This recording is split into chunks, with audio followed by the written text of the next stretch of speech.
Hey guys, J-Man here in the Phantom Zone, and today we're going to talk about something that's super important to all the nerds and geeks out there, and that's fan loyalty, which is how loyal you are to your brands. Like, I love Conan, I love Superman.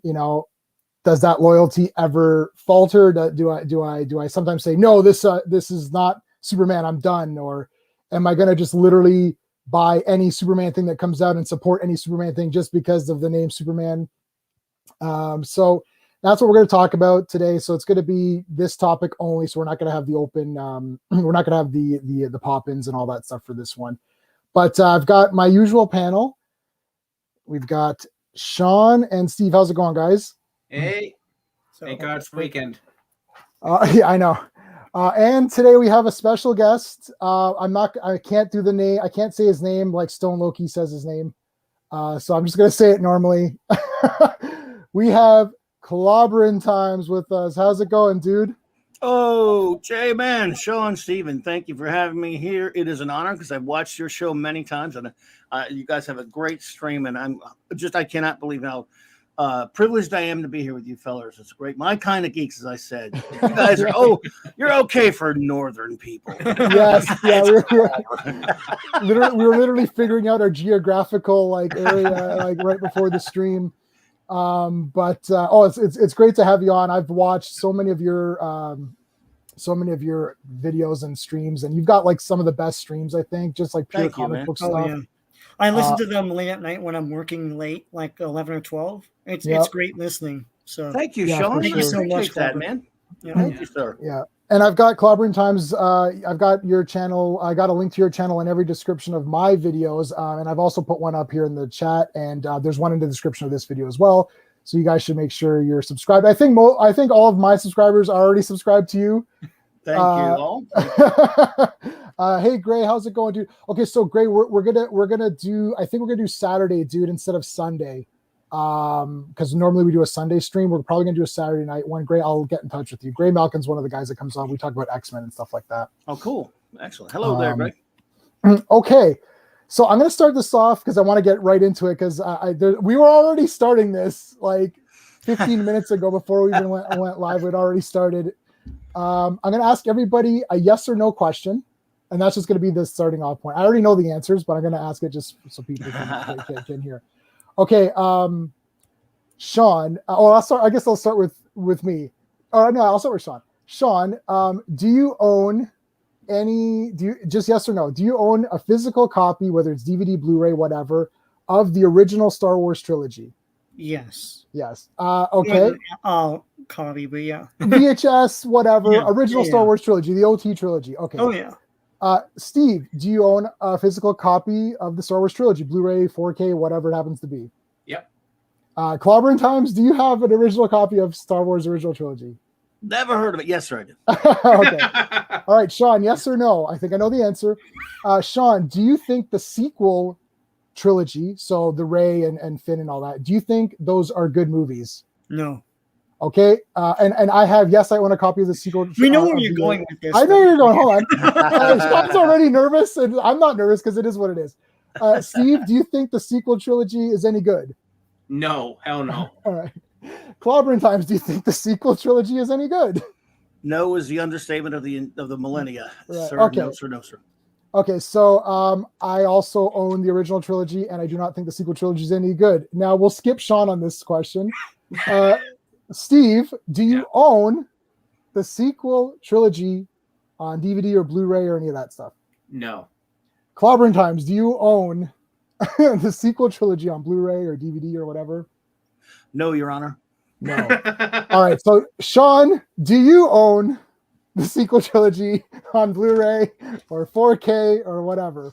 Yes, and I'm even reading the High Republic. So okay, hold on. You're going too far. I knew you were going to do this. I also left Sean for last. How dare you? No, it's this. Yes or no? Don't Jump get in into the this yet.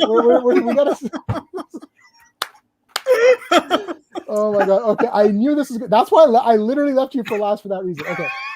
And of course I own it, and everyone knows. So we're almost sitting in a perfect way because I will just buy anything. I'm the guy that that is not making the problem any better. You're part of the problem. I'm part of the problem. I'm part of the problem. I pre-ordered Justice League, Zack Snyder. I got the 4K. Dude, yeah. right? So Dude. I'm part of the problem. I bought the 4K versions of all 3 of those trash sequel trilogy movies. Sean, did you get 4K or Blu-ray? Did you at least stick to Blu-ray, or did you go to the 4K? Blu-ray, but I'm jumping to 4K in the future, right? So yeah. Whoa! Now, Clobby, you're thinking, oh, we're idiots up here, but hold on a second. Steve, well, Steve is sitting smug, but hold on a second. Steve did buy them, and then he came to his senses and got rid of them. Steve, well done, Steve.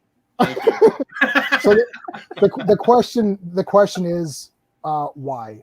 There's the big 3 is Star Wars, Doctor Who, Star Trek. Mm-hmm. And I've got different views on all of them, and then we can expand from those 3. It's more than that, but no, like it's Batman, Transformers. No, Batman, Superman. Sure. I'm saying just for now, just to start us off, because I have different opinions on all 3 of those. Okay, so Sean, go for it. What were you going to say? Well, like I don't buy everything, like you do, J-Man, but like I have a budget, right? So like I don't buy all the toys and all that stuff, right? But it's what I like, and I'm more of a story media guy. So like, I bought the trilogy because I'll hang on to them. There are some things I like about the sequel trilogy, like, but for the most part, of course, it's a crumbling piece of caca. Like, there's no story. Right. They don't know what they're doing from movie to movie. That really hurts, right? Right. And the High Republic, I read those because I want to stay on top of what they're doing going forward, because I know that what they do is they cross-pollinate and stuff. Some of the only maybe 1 or 2 are really bad of that so far. There's a couple that are really good that I like, but they're not great Star Wars or anything.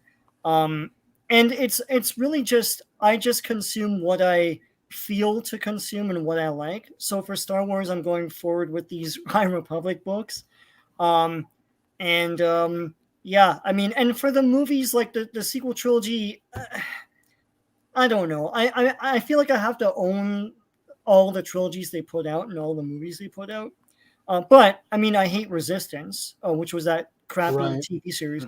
Like they do bad stuff. The other thing too is I'm of the mind for some of these franchises that like a high tide raises all ships. So the sequel trilogy, each movie made like $1 billion a piece. They're bad, but people came out to see them. Right. While they did that, they made Mandalorian. The comics I liked the Poe Dameron comics, even though they didn't stick to that character the way he was in the comics in Last Jedi, because he was treated like trash in that movie. So there's good stuff that comes out of it. And I was gonna liken it to Transformers in that, like, the Michael Bay movies are ass beyond ass. I own them all.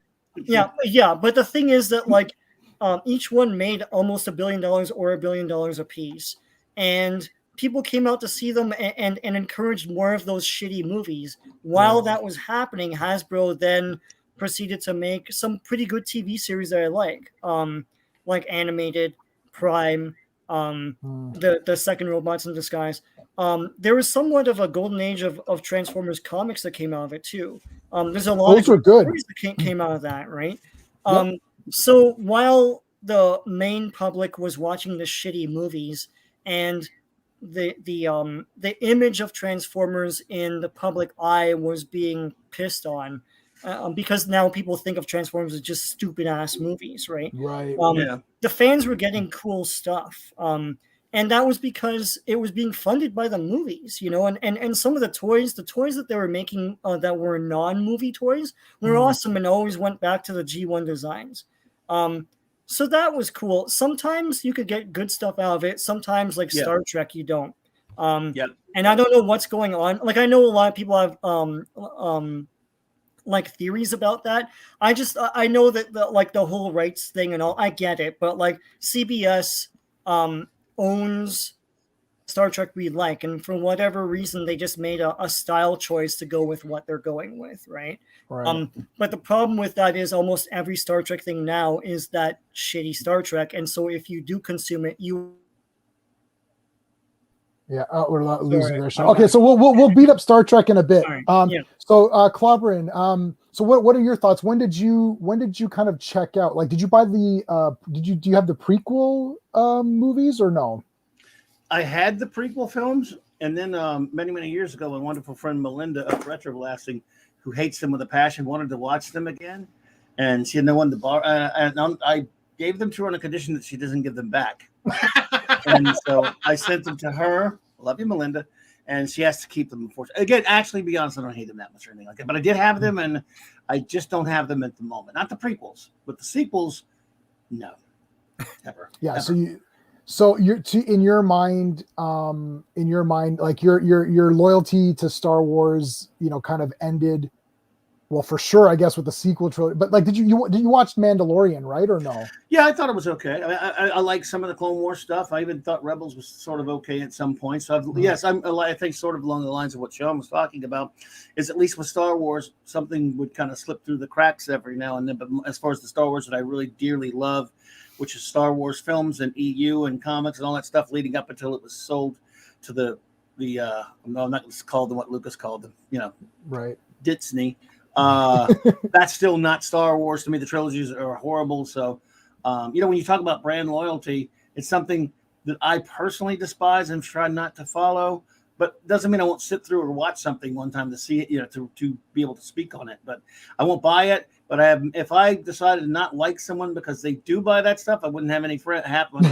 There's a lot of friends they'll buy it, and then when you rib on them, like, why are you buying that crap? They go, I know, but I'm a completist. I have the habit, and I'm like, I lost that disease back in the 80s or 90s. Let's see, you talk about the big three. You're talking about so many things that I love. I guess because I'm old, comics wise, they were ruining things I love and retconning things I love and destroying them many years before they started doing it with Star Trek and Doctor Who and Star Wars. It's just these are the biggest cases. So yeah, brand loyalty is something I'm glad I don't have, but doesn't mean it would be like if I didn't love you because you have cancer. Right. You've got cancer. I don't like you anymore. No, so I get it. Right. Yeah, we won't talk about Man of Steel, but We're going to talk about Man of Man of Steel. Steel. I mean the comic. Oh yeah. No, that's a you and Clobberin time stream. Like you guys can bitch about. Yeah, I'd love to have you on to talk about Man of Steel and the crappy Byrne reboot. Yeah, no, he means the Byrne. He means the John Byrne. Yeah, I know. Yeah. But still, I wanted to switch that over, calling that Man of Steel now just for the fun. So I mean, and so Steve, I know that you've seen. I also want to clarify. I can't because I can't read. I don't read any of the novels or anything like that. I can only read comic books. That's as far as my literacy goes. No, I can read. I like Frank Herbert and Arthur C. Clarke and Ray Bradbury. I like actual authors. Sorry, High Republic people. You're right, J-Man. I could talk for days about that, but yeah. Yeah. So no, but the thing is, it's like to me, like it's like if it's like a show or a movie, I will get it. I won't get every toy.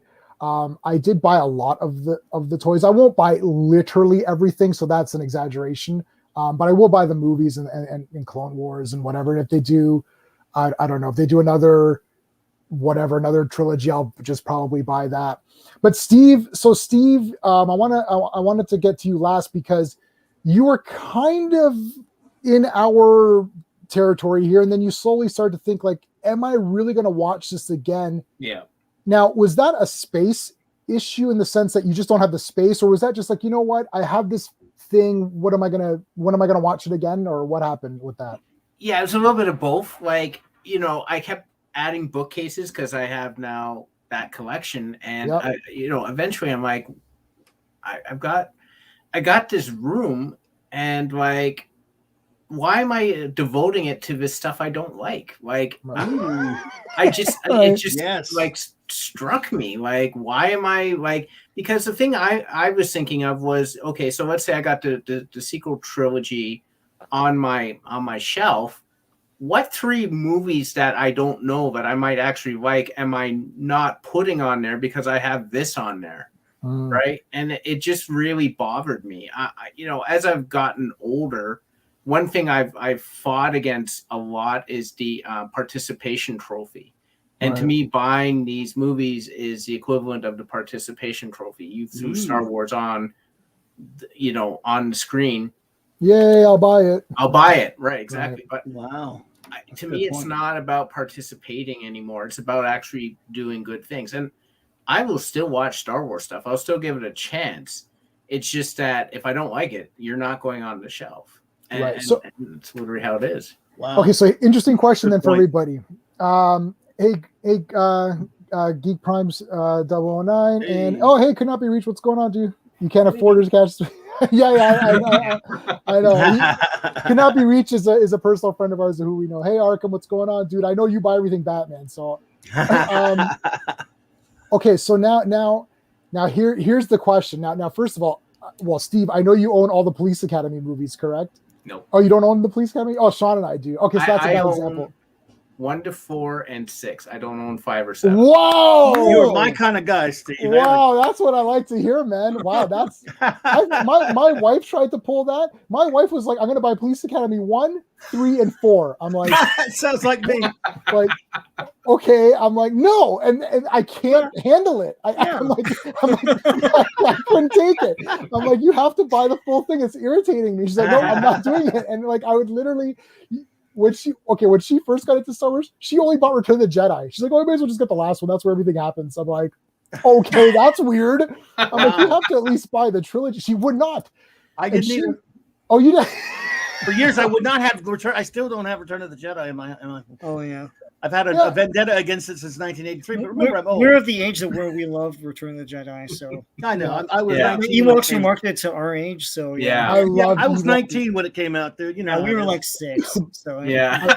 You were interested in women and all that. You're like, what's this Ewoks? Well, I was running a comic shop, so I wasn't fancy either. Stephen made a point that, man, that just defines me. When I would say when it comes to that part, what you did there, Stephen, about you only want the stuff you like. That happened to me with the comic books first. Somewhere late 80s or early 90s, I took a look at this collection and all these comics I bought that I didn't like, and I said, I'm gonna separate the wheat from the chaff. I'm gonna make over here is gonna be the ones, the comics that I want to keep, and I don't care if there's one issue out of that will break the chain of 10 issues or 20 issues. If I thought it sucked or didn't like that run of that creative team, it's going over here to the waste box, and I'll get rid of it to sell it at the shop or wherever I'm at. And over here, the stuff I want to keep. I did that to my collection early on, and that's how I started doing my geek stuff. I just started, if I don't like the movie, I'm not buying it. If I don't like the comic, I'm not buying it. Or if I do buy it and don't like it, I'm not keeping it. Weird, I know.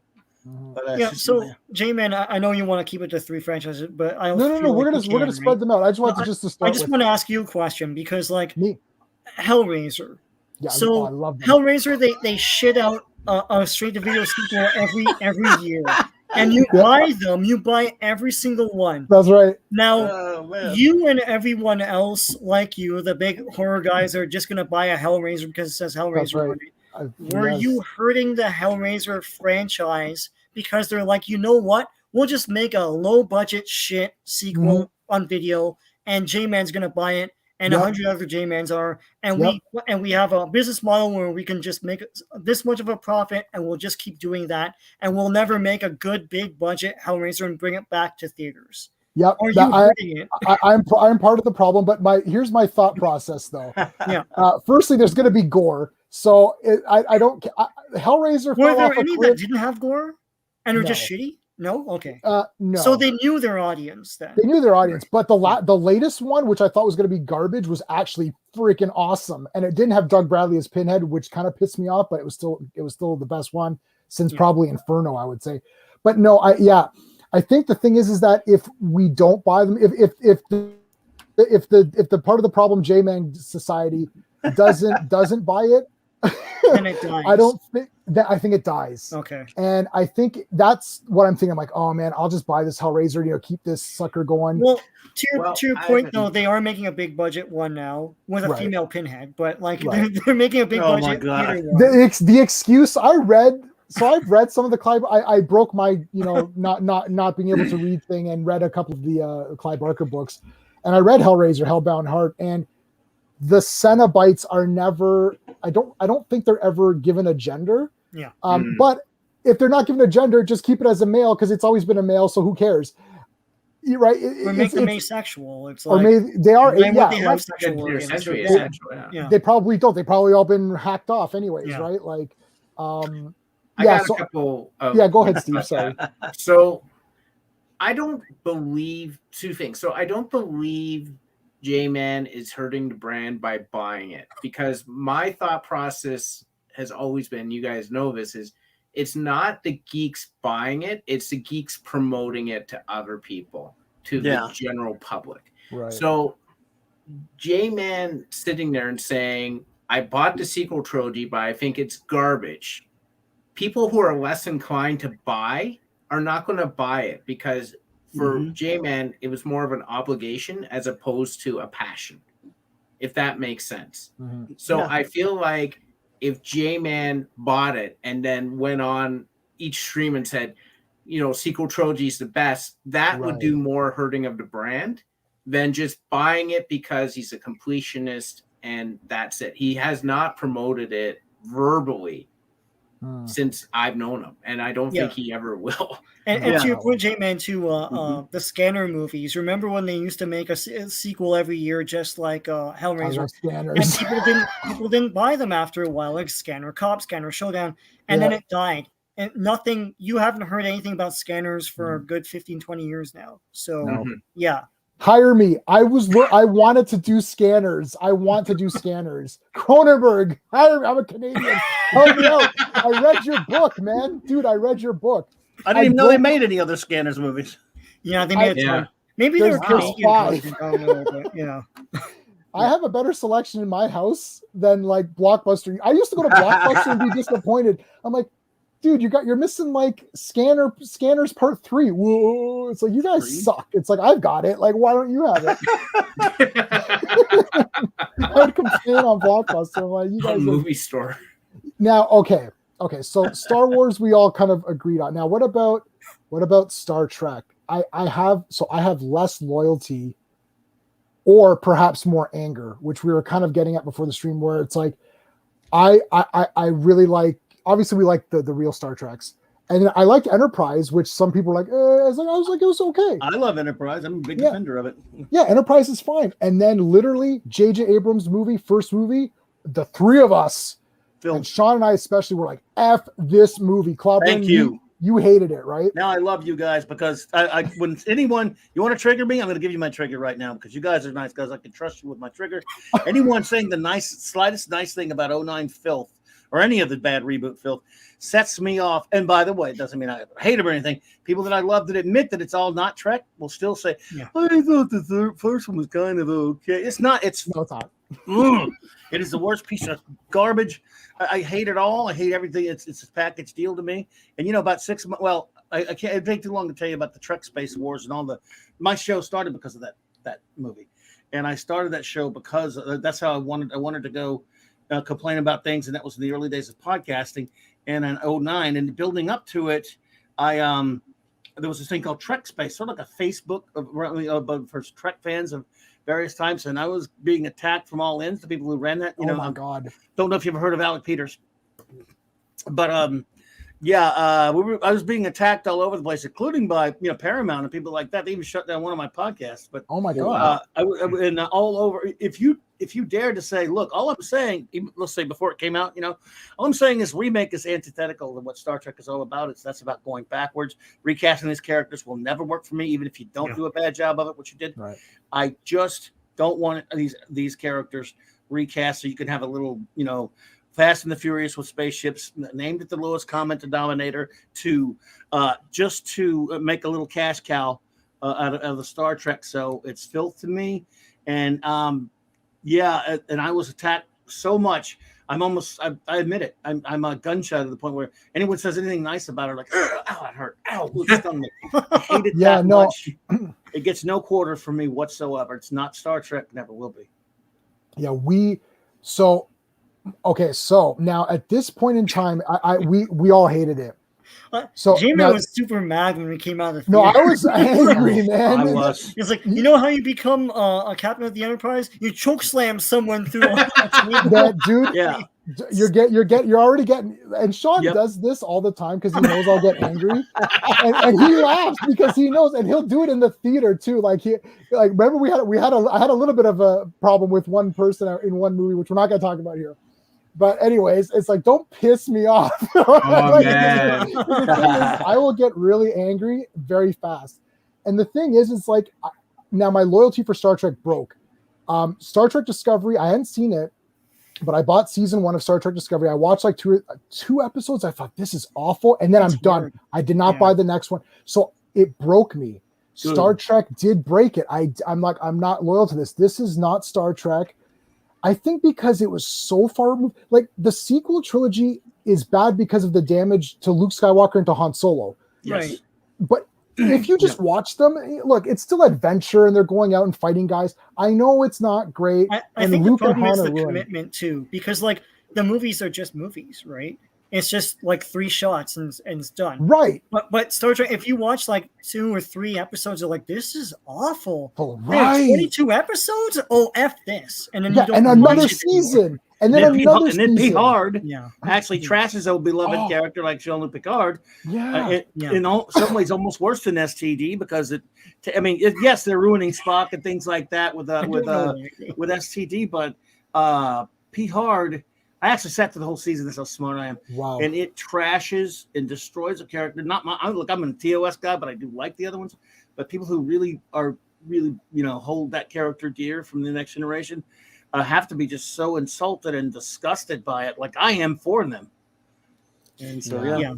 It's it tries too hard to be edgy. It's like it's not coming from anywhere. It's just stupidness. It's like, why is there a samurai beheading people? It's like, what is this? They misunderstood the Romulans. I saw a little bit of Picard, and the Romulans are like sneaking in and teleporting their ninjas. I'm like, the Romulans don't do this. It's like, what are you talking about? Have you seen any episodes with the Romulans?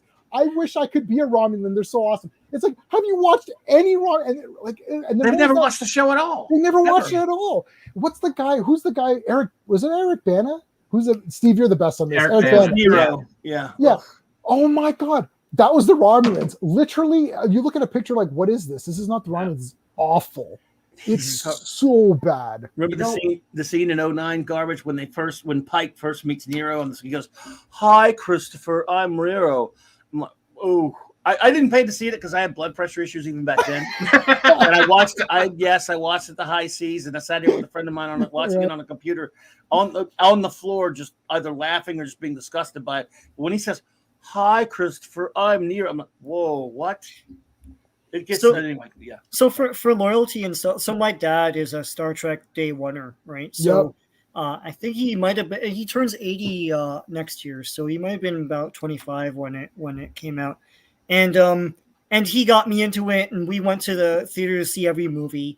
We watched the old series on it was on CBC here, and TNG was family night. Like I've said this before in this stream, it was like, we'd have the big Sunday dinner and we'd watch TNG, and I had a TNG lunchbox and everything. And I mean, like he's totally into it. So when STD came out, he watched it because it came out. We don't have HBO Max here, so it's here on CT, like all local stations. Yeah, and so he watched it, and it kind of broke my heart to see him try and justify it. That didn't last very long. He was like, well, it's okay. I think the thing that broke him, and this is a totally geek thing. There's an episode where they go into the main captain's office, and there's trophies and stuff, and one of them is a skull from a Gorn, and he was like, well, they haven't met the Gorn yet. This is supposed to be 10 years before Kirk, right? And I'm like, Dad, it's I'm trying to explain to him what fan service is, and I'm like, they did that to appease fans, not knowing that it would piss fans off because it's not part of continuity, and they don't know what continuity is. Not to mention with the Starfleet officer, you're gonna get mad the whole show, Dad.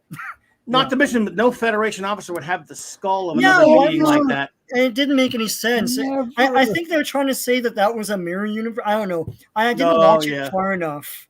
Oh man, see don't what they start were me on doing. this multiverse, mirrorverse bullshit. Because they have technology in that was never in the original. They have a TARDIS. series. The Discovery is the pizza cutter is a TARDIS, Yeah. basically. And he doesn't understand space either. But look, we know that the STD people are not Star Trek fans because of STD. To put it bluntly, every Trekker knows you use it's TOS, TNG, DS9. Everyone knows this. Yeah. The fact that they didn't realize it was STD is a fail because instantaneous. I don't know who the first person was. Maybe it was Doomcock or one of these guys. The instantaneous that got announced, the first video on YouTube after that announcement was like STD. Oh. All the articles said at the end, like, it's unfortunately spelled STD, right? Yeah. Within instantaneous, as soon as that, Yes. it's like someone is like, oh, look at how stupid this is. Like, oh my god. Now I did buy the JJ movies, so I'll tell you where it broke. So because I was like, well, it's just one movie. If I buy this, I then own all of Star Trek, and then where it started Actually, to sorry. Go ahead. I was going to say Star Trek. That is not Star Trek, so you'd still own It's it. not right. You're right. Yeah. Right. So this was my loyalty to the name of Star Trek. But Peter Pan book and record sets too. Yes, they're a must. They're awesome though. Anyway, They are. I found the Dune. I've got a Dune, the cassette tape, and I've got Indiana Jones. So I got Temple of Doom and Raiders, the read along with the tape. And the tape still works. Nice. It's my childhood one. And I've got Dune, and I've got something else too. I love those. I don't know if that's what if this is something else for Star Trek. There were ones Pretty in the much. 70s where they just made original adventures with the old. Power Records. Yeah, there were Power Records, and then later Peter Pan. Wow. But they're really very Star Trek-y. They're still smart, you know. Right. Yeah. So anyway. I think that's where it broke. So because I thought, well, I'm just buying the movie, and the second one came out, and the third one came out, and I didn't see we didn't see 2 or 3 in the theater because we guessed that. No, we got broken at that point. But I saw part 2, and it was awful, and then I saw part 3, and it was super awful, and people kept saying 3 was better. I'm like, it's so awful. They're on BMX bikes. Oh, I got something, J-Man. Yeah, I actually love Into Darkness. Oh, Into Darkness. I hate it, but I love it. You know why I love it? Oh, I know. Retribution. For not 4 years, okay, I'm getting all this crap from people. And early on, after the first film comes out, here's what you start hearing. When they find after all the arguments you hear, okay, I see what you're saying. It's not really Star Trek, but I kind of thought it was okay. But I'll tell you what, that next one, if they put Khan in there, I'm going to be pissed. And that sent me over. I was wait. So wait. Let me understand you here. It's okay to bastardize and destroy the characters from the original series. It's okay to recast them and make them look like idiots. But Khan is a bridge too far. I love them all, but he's appeared in 2 freaking an episode in a movie, and he's sacrosanct. But the other character, who cares if you turn Kirk into a dumb frat boy and Spock into a lovesick little jerk and destroy Vulcan and all this horrible crap. That's all fine and good and all larks and laughs, but somehow something just that sent me over the edge, right? So when they did this thing, building up to it, I remember Abrams kept saying stuff like, oh, we're not doing Khan. Oh, no Khan. There will be no Khan. Well, when he casts Benedict Skinny Batch, you look at that, you go, okay, well, obviously he would cast someone more similar to Ricardo Montalban if he were remaking Khan, right? Right. He said, it's John Anderson. It's not Khan. And then about 6 months out, everyone's like, I wonder if he's really. No, he's not. And I almost believed him. I'm like, And then about 3 weeks before the movie hit the theaters, a friend from Australia, they got it earlier than us. They put it on Wiki too, the quote unquote plot. And he told me, he said it's Khan. And I said, come on, seriously. And so he said, look at Wiki. And he said, and he put it on there. And he put the plot. He'd just seen it.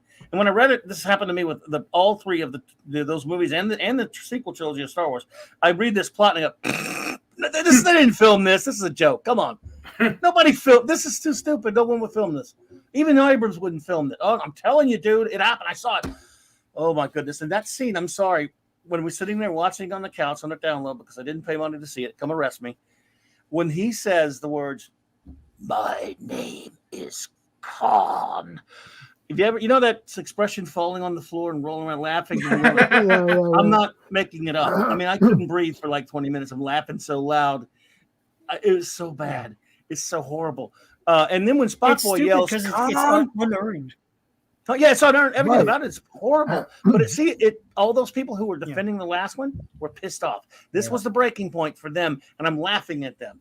That's why the movie makes me laugh. I don't hate it. Can't even hate it. It's so bad. It's not even Trek. And it pissed all the people off who gave us this movie, by the way, who gave us all the bad crap that happened because they defended the first one. So that's my sick reasoning there. Clobberin, I love Transformers, and what you're describing happened with Transformers 1 and 2. Yeah. The first one was terrible, and like a robot's pissing on a guy, and then it was like, oh, it's not so bad, and they gave it a pass. And then part 2 doubled down on all of that stuff, and it was like, oh, you hate it now. You loved it when it was Transformers 1, you know. So I beat up someone like that. Okay, they've literally Jazz is broken in half, and he's holding him up. He's like, "We've lost a friend." I'm like, "Okay, your friend just got like cut in half. Would I pick up like my cousin who's cut in half and hold her up and be like, oh, we've lost a friend." Trophy. It's like so stupid. Yeah. And that movie, Optimus Prime loses in his own movie. Shia LaBeouf defeats Megatron. And I remember this guy at my day job. We saw it that week. We came in on Monday. And he's like, I loved every second of it. And I said to him, did you like the second where Optimus Prime was laying down like a stupid bitch and Shia LaBeouf defeated Megatron? That's like J. Jonah Jameson defeating Green Goblin. And Spider-Man that's a good point. Right? Like, it's like, would you have cheered for that? Like, yeah, it's like Optimus Prime didn't even win in his own movie. I have a saying, sir. Yeah. Old saying of mine, crap rewarded is crap repeated. In fact, and then double down upon, you could add. Yeah. Well, yeah, and that happened with Transformers too. People were like, "Well, this is way too far." I'm thinking, guys, this is the same. Oh, Sean is so upset over Transformers that he had to leave. And this happens sometimes with Sean's internet. He gets it from Kentucky Fried Chicken, is what we always say. KFC. He's got to switch to Burger King. Internet a little bit better. Come on, he'll be back. All right, now I can't see him, but I'm sure he'll be there. So Steve. You because you weren't a super duper huge Star Trek guy going into these movies, they failed for you just as movies, which is why I like hearing your thoughts on some of this stuff, because it's like we're too involved. Like Clobberin Times was there from day one or early on for Star Trek. So is Sean. I'm a new Star Trek person. Remember, I didn't realize I was a nerd until someone's like, you play Dungeons and Dragons and read comics, you're a nerd. I'm like, yeah, but I like horror movies and heavy metal. They're like, it doesn't balance that way. If you like nerdy thing, if you like one nerdy thing, you're in. Like you're in for a penny, in for what is it? in for a penny, in for a pound, man. Yeah. So then I started getting into Star Trek, and I just fell in love with the character so much that I can't accept anyone other than Shatner. I can't accept anyone other than Nimoy. There you go. But I think because Steve, you got a different perspective. So what happened with you? Because do you own any of these Star Trek movies or no? I own the original 10, and I still have the new one still. I haven't got rid of it yet. I will probably be getting rid of it, but I'm going to give it one more look, and then I'll probably get rid of it. Okay, so no, interesting, because you weren't there from the very, very, very beginnings of Star Trek. So like for you, my dad was not a science fiction fan, and he's the guy who brought the stuff home, and he's the guy who controlled the television. Him and my uncle, like. If neither of them watched it, I didn't watch it. Like that was the thing, because my television had video games hooked up to it all day. Like I didn't watch a lot of television as a kid, which made me weird, and I've continued to be weird. But anyhow, no, it fails as a movie. I think I watched the first one again after the theater after some time had passed, and it's literally like the dullest drag through. It's just like the beginning. I'm like, what is happening? What is going on? Why is Chris Hemsworth? What is he babbling about? And then it's like he's gone. I'm like, okay. Like I know enough about the Star Trek mythos to know that Spock doesn't choke slam people through constant. He doesn't? And he also doesn't make out with Uhura. Like that was just like, oh my god. It was so bad. I knew that, but it was just like a J.J. Abrams movie. Sitting through it, I would liken that. I've never been through it, but I would liken it to being brainwashed, where you literally walked in and you walked out, and you have 2 hours of your life that passed, but you don't know what the hell happened in it. And that's literally what it's like watching J.J. Abrams movies. It was like that missing time. Remember Unsolved Mysteries? You remember Unsolved Mysteries? There was that one where there's these 3 lights and people would look up at them and then like 2 hours would be gone. That creeped me out as a kid. I was like, shit, if I fucking see lights in the sky, I'm dead. I'm done. But anyways, yeah, we walked out of the theater. Like, what happened? Yeah, I'm literally like, I literally, he shoves a bunch of images on the screen, and then he's like, you should walk out satisfied. And I usually walk out confused and annoyed that I spent to see this movie. Like, that's why we stopped doing it. But like, it's just like, I know just enough to get why the fans are pissed off. I can't rise up to that anger level because I never got involved that much. But as just a general movie watcher, it sucks. And I can't, it's not an experience I want to repeat. Yeah. They've removed. We're going to talk about Doctor Who right in a minute because we had the announcement with Russell T Davies, but I got a lot to say on that one. But like, it's like, well, maybe I'll save it for the Doctor Who thing. What were you going to say, Sean? Sorry. No, I was going to say, so I've told this story many times. My parents went to see it alone. So my dad took my mom to see it. And my mom was probably like 70 when it came out. She's like 81 now. And she, watched it along with us, like when I was a kid and everything, like Star Trek.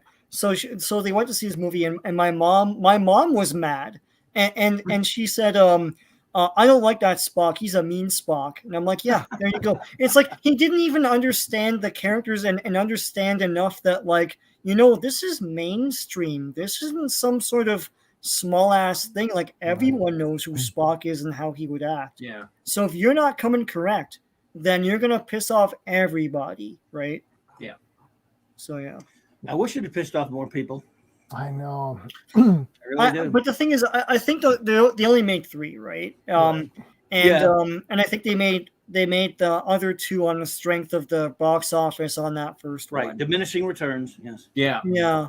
And it's like, but none of those other movies were redeeming. And that third one, I thought, okay, you know what? They're going to do just a straightforward Star Trek adventure. And it's so stupid. It's Star Trek in a blender. It's like, it's like disgruntled former, Federation officer. And they hired the handsomest man in Hollywood and put shit all over his face. It's like, what are you doing? It's ridiculous. Yeah. Go ahead, Clobberin. I was going to say that third movie is, you get what you pay for. The first one dumbed it down so much that there was no hope for anything after that was going to be stupid and garbage. Right. And beyond started up beneath, you have so many people who didn't like the first 2 were saying, "Oh, it was so much better." Well, it was one turd in the toilet's better than the other. Pardon my filthy language there, but it's just, and then you open up with that movie where Kirk Boy doesn't want to be command of the Enterprise. I'm supposed to believe that. I mean, I'm supposed to accept that as Kirk. I already don't anyway, but I'm seeing that and going, so you open up right out of the gate. You don't show that you don't know what you're doing. And you haven't learned anything. Kirk was married to being captain of the ship. He would never, ever question his career choice, especially at the point where he's already been on the ship. But of course, again, you're asking for it to be real Trek when it isn't. So that's too much to ask. Yeah, it makes you question why going back to the well of Kirk and all those characters constantly is their direction. Who are you? Well, there's no confidence. They don't have confidence in their. It's not you. Yeah, they don't have. This is the thing. Yeah. This is the big thing, really. This is why we have these reboots and stuff. There's no confidence in the filmmakers. There's no confidence in the studios. There's no confidence in storytelling. They're just like, well, let's just use Kirk and Spock. Everyone knows those guys. It's like, well, you've got the Star Trek name, which means that we're going to go watch it regardless of how crap it might be. We don't know. If it says Star Trek, we're going to go see it. And give us something new, and then we can judge it that way. Like the sins of the sequel trilogy are the ruination of Luke and Han.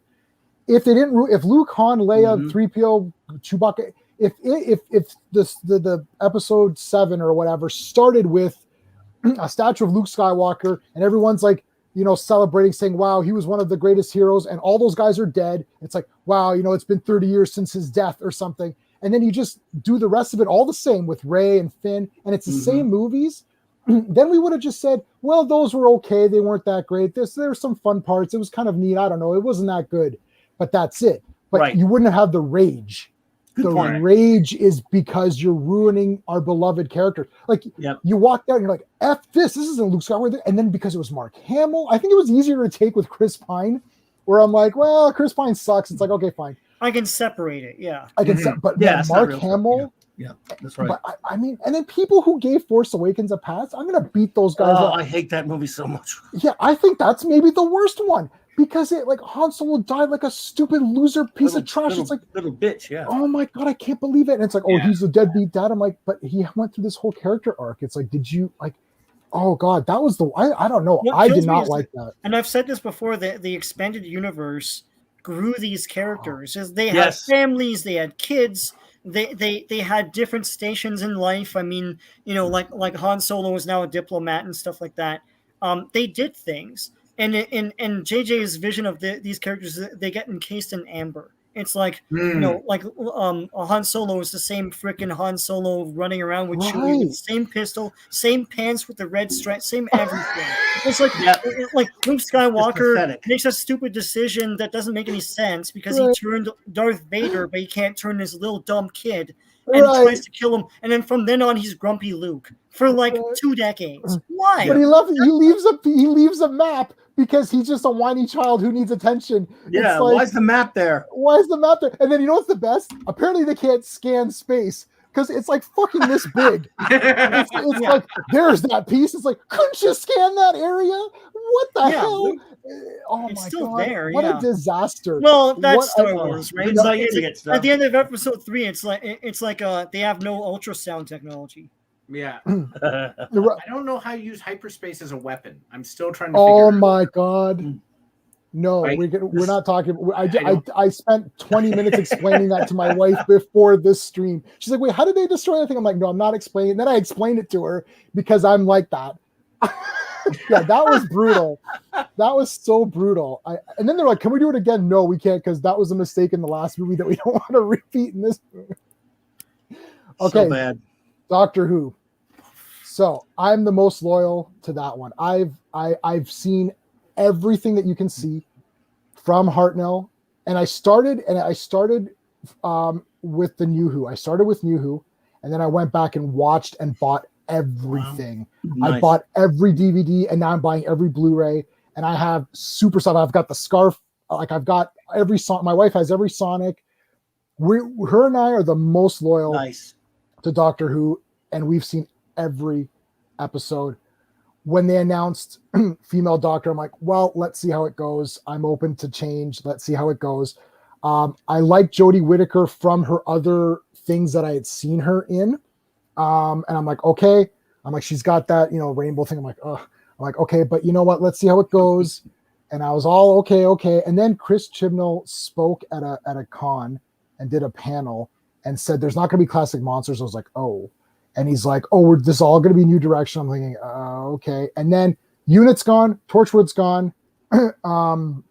It's like all the back history seems to be sort of erased. It's like he was too lazy to look anything up.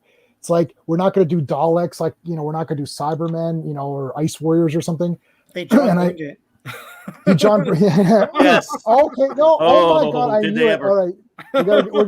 Sean, I'm gonna have to give you that was well done, John. Well done, Sean.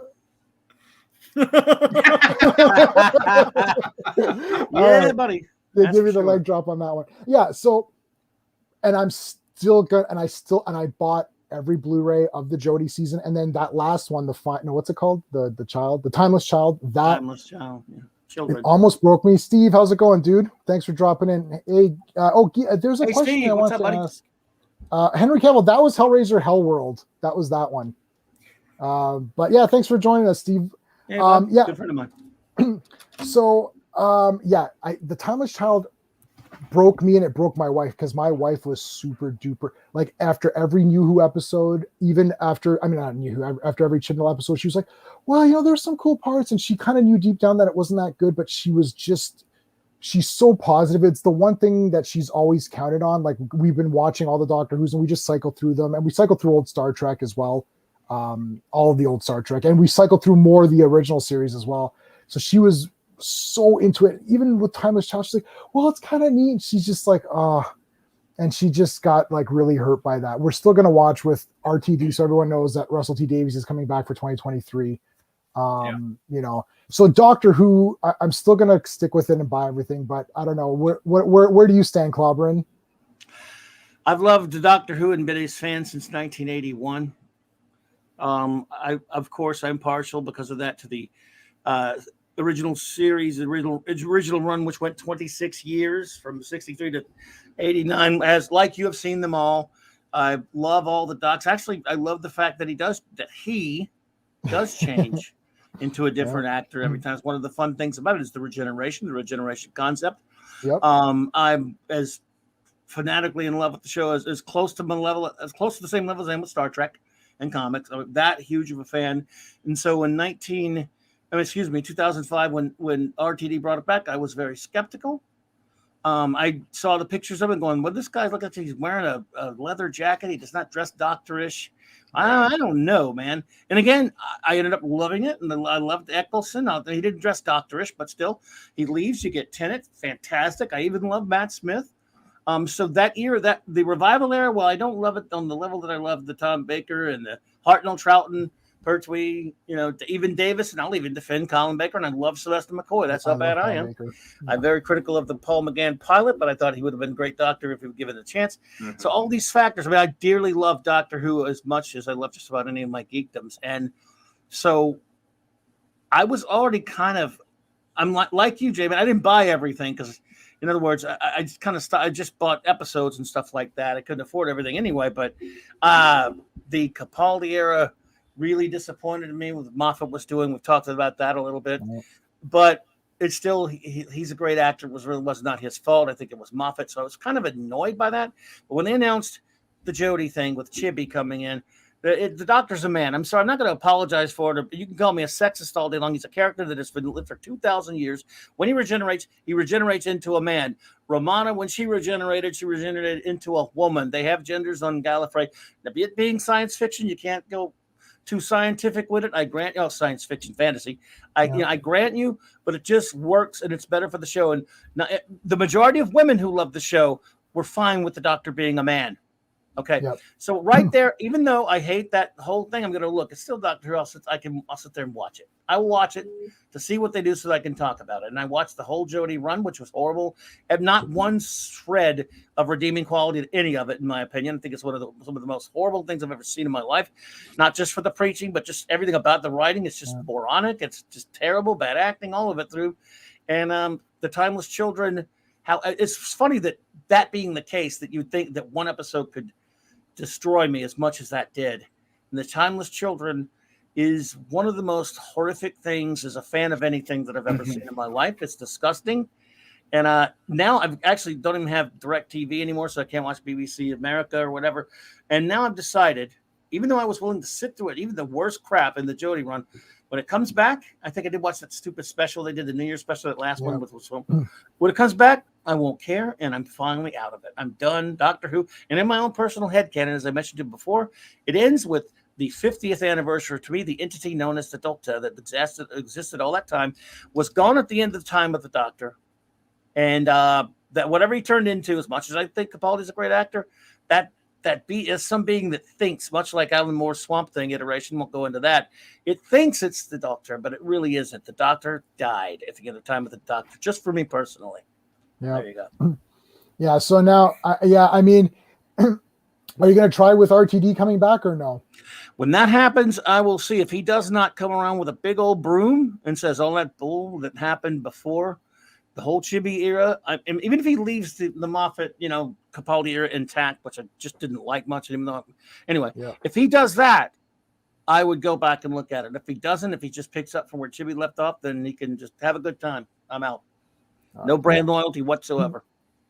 And Steve, Sean, I'll give you guys a second. I just want to make this point. So this is the point I was going to make earlier, because when Chibnall, so again, this is the idea that, JJ comes in, or Michael Bay comes in, or, Ryan Johnson, whoever, pick your people, Zack Snyder, whoever. When these people come in, they're like, they change around. And Chibnall came in and closed everything off, which is Doctor Who is one of the most open concepts. And it's like, okay, so now Unit's gone, and now the classic monsters aren't going to be there, and now we're not going to have Torchwood anymore, and now it's like, why are you removing things when RTD took it over? He kept the classic things that were cool and opened it up. There's Sarah Jane Adventures now. There's Torchwood now. Unit's in there all the time. He opened up the world, and then as someone sitting back, you're thinking, "Wow, this is very exciting because oh my god, anything can happen." And I mean, there's people watching Torchwood. I'm watching Sarah Jane, Torchwood, and Doctor Who, and I'm thinking, "Wow, these are all good." I'm like, "How is this possible?" Good times. Good times, and it's like. The Sarah Jane Adventures is a great children's show. And you could graduate. You watch Sarah Jane, you graduate to Doctor Who, you graduate to Torchwood. Torchwood had some darker elements, right? Yeah, that would be for kids. That wouldn't be for kids. But it doesn't matter because After Dark. It's Doctor Who After Dark, right? So I mean now and Sean, so I know Sean, you're more of a classic Doctor Who guy, not as much New Who. Steve, you're a New Who, not classic. So let's go, Steve. What I know that you started to check out maybe earlier than I checked out. I checked out large. Like when I started because you saw Eccleston. You're like, this is awesome. You should check it out. So I watched it. I was upset to see him gone after one season. I'm like, oh no, like who's this? And then David Tennant had to win me over, which he did. Right. Really like Matt Smith. The Peter Capaldi was problematic, that whole era. I liked parts of it. I liked Peter Capaldi all the way through. Parts of it I did not like, and I could see it starting to turn. When Jodie Whittaker was announced, I was like, okay, fine, let's see what happens, much like you were. I was a little bit worried that we wouldn't see Daleks and Cybermen and that because you as you mentioned, they said we're not doing the classic monsters. But here's the thing, like Stephen Moffat gave us the Weeping Angels, who were one of the best characters introduced, in my opinion, in Doctor Who, and they were awesome. Yep. And I'm like, okay, so give me something else. Well, no, they didn't give me anything else. They gave me a bunch of preaching. Yeah, they gave you Space Fonzie. Yeah, Space Fonzie. Yeah. And I was like, are you serious right now? And up to that point, I had faithfully collected New Who. I stopped at the Jodie Whittakers, and I'm not collecting the Jodie Whittakers. And I literally watched the episodes like this, like literally through my fingers, because I can't believe it's criminal. And with Doctor Who, like Star Wars, there was still like the Mandalorian and the animated stuff, which you could sort of get a sort of Star Wars fix without without that. But and Star Trek, I was never that into Star Trek, so I couldn't turn to that. But like Doctor Who, I got nowhere to turn. I just have the show, and if the show sucks, the show sucks. I can't go and do anything else, right? So I turned to the Big Finish audios. Yeah, they used to be good. I actually turned to. Yeah, and I started. I started with the classic ones. It was monthly classic. They were on sale for like $2. They're all good. It's the real voices. Anyways, I didn't need to. Yeah. So it's like Doctor Who, like it's insulting what they did with it. Yeah. I can't believe that they thought that this would pass muster. I can't believe that they thought the audience would be okay with this. The audience, we were laughing over it, but it was sort of sad laughter how Antique Roadshow beat the season finale of Doctor Who. Like, it was like but I gotta see what antiques are there, dude. You don't understand antiques. I gotta know what's going on with these antiques, man. I was like, come on. Like Antique Roadshow beat it. I'm like, seriously, man. But I will watch the rest of the Jodie, but I'm not buying it. I'll reset to RT. Russell T. Davies, but my one concern is I love Russell T. Davies. He's proven he's awesome. I'm worried about the guys behind him. I'm worried about the BBC. I'm worried about those guys pushing an agenda on him and him being forced to. Now, I believe that RTD would not come back if that was the case. Yeah, I was going to say, like, why is he back? Yeah. They must have realized something. Yeah. So that's sort of the rock I'm holding on to. But if I start seeing the same crap that I saw with Jodie, that might be the end of it, because RTD is literally the only guy who can save it at this point, in my opinion. If they give him the power. Remember, he did a lot of cringy stuff. Even in some of his better episodes, once in a while he would stick some pretty cringy stuff in there, but he still knew how to write. Yeah, make a great show. I mean, Right. look, I put up with stuff that made me cringe through my entire life, watching whether it's shows or movies or reading comics with things injected into the stories by people with, let's just say, a political agenda without getting too far into it. Mhm. And I would sometimes critique, oh, come on, but it would still be, I love that movie, or I love that comic, or I love that show. Still great, even if it would make me, he was able to do that. Even Moffat was able to do that when he was with his writing, not with his show running. So Chibi's in it, and Cable, because it's all just about agenda. And I'm just wondering, are they going to take the handcuffs off of RTD, though? And I just don't see them doing that. Look, they do, more power to them. But if they don't let them sweep it all away, then for me, it's DOA. It might be at the point, though, where this could be an Alan Moore Swamp Thing, as you were mentioning, where it's like, okay, you know what? We don't care anymore. Just do whatever you want. This thing's dying. Right. So I'm not sure. Sean, so I mean, you're not super loyal to Doctor Who, then I guess you're kind of just like, if it's cool, I'll check it out, kind of a thing. Yeah, I dip in and out of the new Who. I tried to follow Doctor Who, but I don't know. I'm impatient with things. If there's too many episodes for me, I get lazy and don't watch them. Right. So and then I fall off the truck, and then there's 22 more episodes to watch, and then you gotta keep up, boy. What do you think's going on here? The other thing too about Doctor Who is it's stupidly expensive. It's like, if I wanted to catch up on Blu-ray and stuff, why is a pack like $100? Like it's ridiculous, just right? Yeah. And plus, it's not really streaming anymore. Like, it's just not as available as I'd like it to be, or as accessible, right? But I do love it, and I do like that it made a comeback. That was cool, because I always thought, like, oh, that should really come back, and it did, right? In a big way. I honestly see the Jodie Whittaker thing as a blip in the road. I don't think it'll hurt it in the long run. And I honestly don't know why BBC would put handcuffs, because the thing is, don't they want to move product? Like, no, it's they like, don't. Actually, they don't. Isn't there merchandise or something to be had here? They get paid either way. They make and they get paid by tax dollars and license fees. They don't care. Yeah, they have the same financials as the CW, apparently. They're agenda driven completely, and if they stay that way, then it'll never change.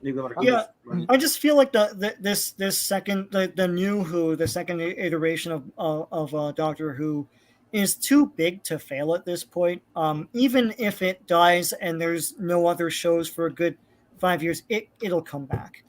The fans are they lost a lot. I think the problem is that everything that you do, oh man, I think it was Jordan Peterson said this, actually, but not for fandom, but just in general for life. He goes, it's very easy to make, it's very, very, very difficult to make things 1% better, but it's very, very easy to make things way worse in your life, Yes. So it's very difficult. Like, Doctor Who has that stigma of like, oh man, this is season 100. Oh my God, there's been 20 Doctors. I can't watch this. People have asked me, they're like, Doctor Who, I'm like, I love it. Watch all of it. And they're like, oh man, I can't watch all of it. Can I skip any of it? I'm like, no. You start with Hartnell, number 1. Start there. And I'm like, you can't skip anything. No, anyway, but hold on. I'm okay with just starting with this season, because that's how New Who happened. It's right. Okay. Continued from the old, and it continued from books no one read. So yeah. Right. But the thing is, so you're gonna lose, like, every time a new Doctor comes in, you have a potential of losing fans, just in general, right? And then you have a potential of getting more fans. But the more changes you make, it's like, okay, we're doing a female Doctor right there. You should have been like, okay, wow, this is going to divide people. This is going to lose people. We might gain, but we won't gain as many as we lose. So because we're doing this, every episode, it's going to be the Daleks. Next episode, Cybermen. Next episode, Sontarans. Next episode, Great Intelligence. Next episode, like, I would have literally pumped it full. It's like Master, Ronnie, like, dig everybody out of that shit. Like, get every goddamn character you can. Weeping Angels, 2-parter, I would have done as much as I could to make sure that it's like, you don't want to miss the Cybermen, do you? Oh, you can't miss that. Instead, they're like, yeah, female Doctor, and no Cybermen, and no Daleks, and no classic monsters, and no unit, and no Torchwood. It's you're like, wait, whoa. This is like not even remotely anything that I was signing up for, right? That's the problem. Too many things were changed. So brand loyalty, 2 questions. One, so you're going to check out the next season, right? Yes. Yeah. And That's number loyalty. 2, you accept the Fox TV movie version as well, right? Yeah, Eighth Doctor. I don't. I accept it. Yeah. hate it. So that's an interesting question in terms of loyalty, because I think it's worked into the continuity. No. It is. Unfortunately, Yeah. but I don't know. This is a little blurry because yes, Night of the Doctor kind of definitely, seals McGann's Doctor, which I loved it, by the way, and his big finish is very well regarded. Yes. But that movie is so full of even Barry Letts and Terrence Dicks, who just said this is not, it's crap. So much so that I don't know if you're familiar with it, but Terrence Dicks, right after that came out, remember the 16-year period where there was no Doctor Who? You had to read novels and comics. He wrote a book called The Eight Doctors, which fixed that stupid pilot, and he kind of which was his fix. I know it's a novel, doesn't the same, but it fixed the errors in that pilot. He corrected it and stuff. That's the way he felt about that. And so I guess maybe now you can go ahead and count it. The thing just drives me crazy. It's tough. Like when I watch, I'm like, Eric Roberts is the Doctor. Oh the Master. Really? How about that Seriously? crap about the Doctor working, taking the Master's remains back to Gallifrey after the Daleks put the Master on trial? Wait a minute, the Daleks have a legal system? Pretty sure it's exterminate, and that's about it. Yeah, I don't. Exterminate. It's between that and our Cardassian. I would rather probably take my chances with the Cardassian jury. At least Where you you're just can live a little automatically while. guilty.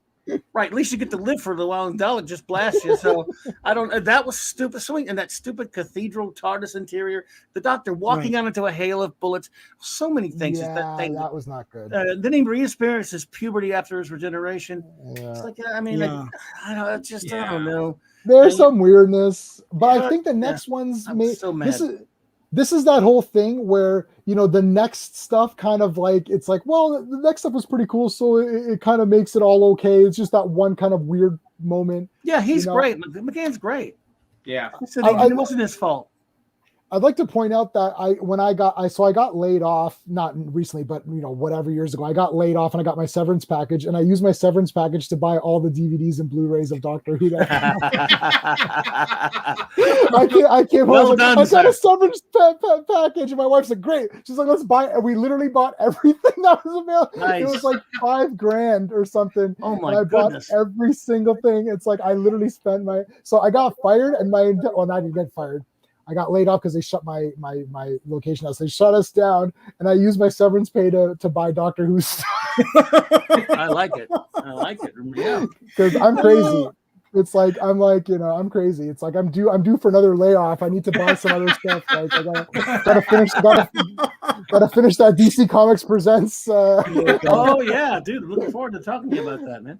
Oh yeah, Yeah, I'm super looking forward to that. Okay, so that's the three big. So we have different degrees of loyalty to some of those brands, right? Like Doctor Who, I'm for sure. Star Trek, I'm done. Something has to come in, and somebody that I trust has to tell me. Someone has to take the bullet and say, this is a good Star Trek thing. You have to watch it, right?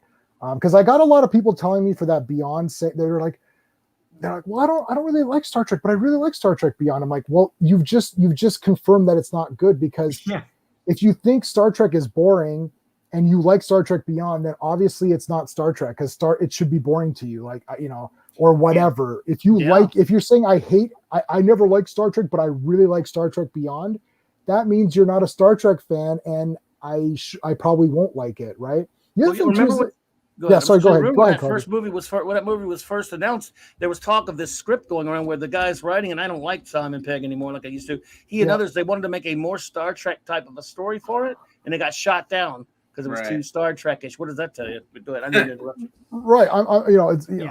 That's brutal. Okay, But then I heard that then they had a hand in writing the third one, and that third one was crap. So I mean, that was the third one I was talking about, though. Yeah. Oh yeah.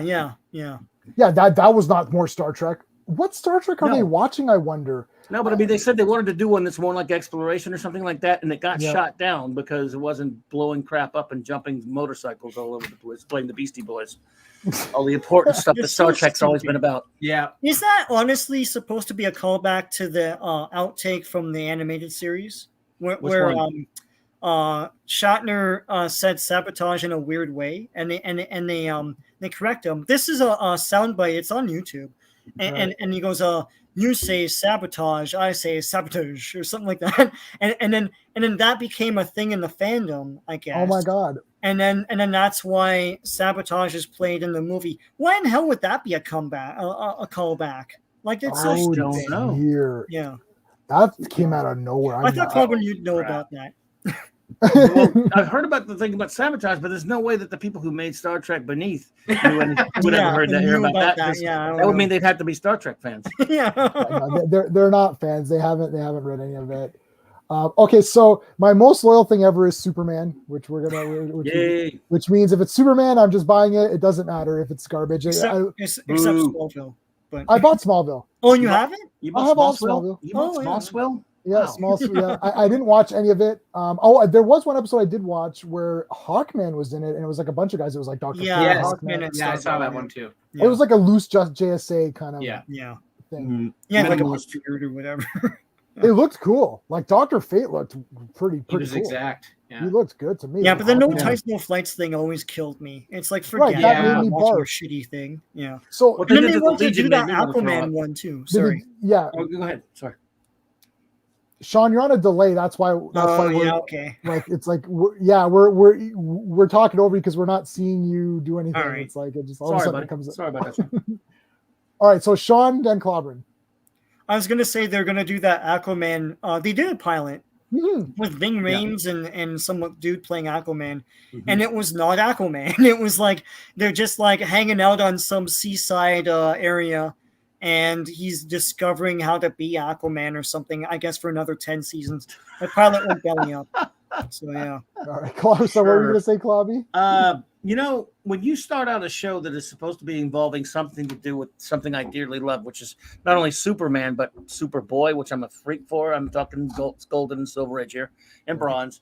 And then your first thing out of your stupid pie hole is no fights, no tights. Well, go screw yourself. I mean, and I have many wonderful, lovely friends who love that show and think it's great. And also, I even right there, it was just not what I wanted. And whenever I would give the show a chance a little bit at the first, I'm like, nah, I don't need a CW show about Clark Kent. Thank you. At the time, it was WB, wasn't it, or whatever. But I don't need a little soap opera, Dawson's Creek, about basically about Superboy. That's not what I would want to see out of a show that allegedly deals with Clark's young life. And then every time someone would say, "Oh, you gotta watch Smallville, it's so great," I would look at like a commercial for it or something. Like, this is just not anything to do with Superman or Superboy to me. To hell with it. And then when someone said, "Yeah, but guess what? The Legion," and you know how I feel about the Legion. And I look at those idiots in these jackets, and I said, "Call me when there are costume superheroes involved in this show, and maybe I'll look at it." But that's not what I'm there for when I read the comics. And I don't this minimalistic crap and these silly teeny yank stories about Superboy. And you guys enjoy it. I can't even take it. It's not what I want. And I'm okay. So I'm a bit weird in the sense that like. I have this very snobbish attitude, and people always tell me, like, "Oh, I can't talk to you about stuff." It's like, well, you can. You just have my opinion. But like, I'm okay to buy Smallville, so I bought all of Smallville. But if someone says they like it, I think they're dumb, and I'm like, yeah, but you bought it. I'm like, that's true, I did buy it, but you're an idiot if you like it. And it's like I bought it out of my superhero, out of my Superman obligations or whatever. Yeah. But Smallville, they said no flights, no tights. I'm like, I'm out. I was out for Lois and Clark. Lois and Clark came out. I'm like, there's not enough Superman. I'm done. I'm like, Superman's in this for 5 minutes. Like, this isn't Superman. This is Lois and Clark talking. I'm like, I don't care about it's the Harlequin Adventures of Superman. Doesn't interest me. Yeah, I like Superboy.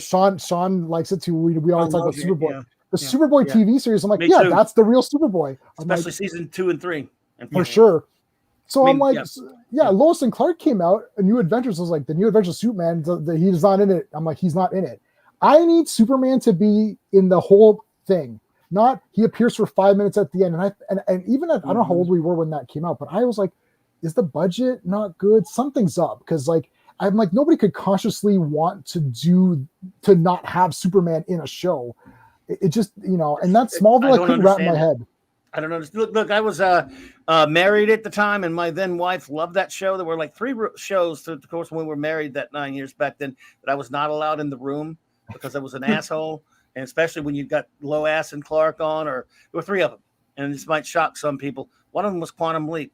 The other one was Beauty and the Beast. Oh, and the other yes. one was Lois and Clark. Chick shows to me, sorry. And I'm sitting there. I know that's controversial about Quantum Leap, but with Lois and Clark, I was not allowed in the room because I would sit there and go, I'd make noises. So this is not Superman. It's a silly romance show. Nothing against the actors, and Terry Hatcher's wonderful and all that stuff. But I want to see a Superman show. Call me crazy.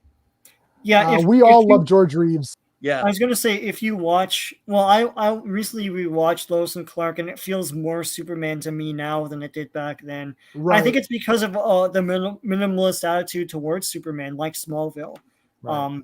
I feel like, and yes, George Reeves is awesome. I just recently rewatched the entire thing again. That last episode is hilarious. It's like what a weird episode where like the Perils episode. Olsen and Lois Lane have Superman powers. And they're like flying around. Yeah. It's weird. Yeah. I love that show. And of course, I mean, that was Superman to me until Christopher Reeve came along and also was Superman to me, but I love them both. Yeah. Yeah. So I think, I mean, the George Reeves ones, I own them all, of course. I have to really watch them because I never really sat through and actually sat and watched the entire run. You know, I was trying to keep up with it as they were coming out, but it's one of those things where like, it's the Sean syndrome. It's just like I got behind, and then I'm like, oh, I can't catch up. It's over. Yeah. But yeah, no, nothing against it. I think the thing is, it's like my thought was the Superman Returns thought, which is when Superman Returns came out, I thought, oh, this will be the great character of Superman that we all know and love with today's budget. And I'm like, they're going to throw a ton of money at this thing. They're going to have Bryan Singer, who's a trash director, by the way. Make this thing, which was the first red flag. Second red flag was that garbage costume. But and so I thought, wow, this is going to be what I'm looking for. And then we sat down and we're like, well, this is really boring and nothing happens and Superman's a stalker and this sucks. I'm like, what happened here? I'm like, how did we drop this? And then you got the Sean thing where it's like, well, let's go back to Lois and Clark. I'm like, wait, that was the thing I didn't like back then. Why am I going back to that? And it's like we're on this weird path now that we've got this Superman and Lois, the newest one. Yeah. Like I'm accepting a shit ton more because I'm like, well, at least Superman's kind of fighting guys and he's not a douchebag like he is in the Zach Boy stuff. I'm like, okay, well, what the heck? I'm like, we're accepting such low quality Superman that like I don't even know. We got to go back to Lois and Clark. That's probably the greatest Superman TV show of all time now. If you go watching it now.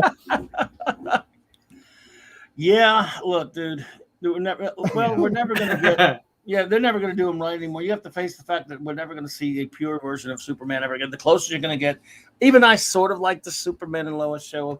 Yeah. I mean, the fact that I'm not projectile vomiting all over the place the first 2 minutes makes me go, "This is success." It's okay. This got crap in there I don't like, but it's watchable. But you know what? I think there are a couple of episodes that got by me because it's not memorable enough for me to keep track until someone says, "Hey, did you see the new Superman?" Lois? Oh, there's another one.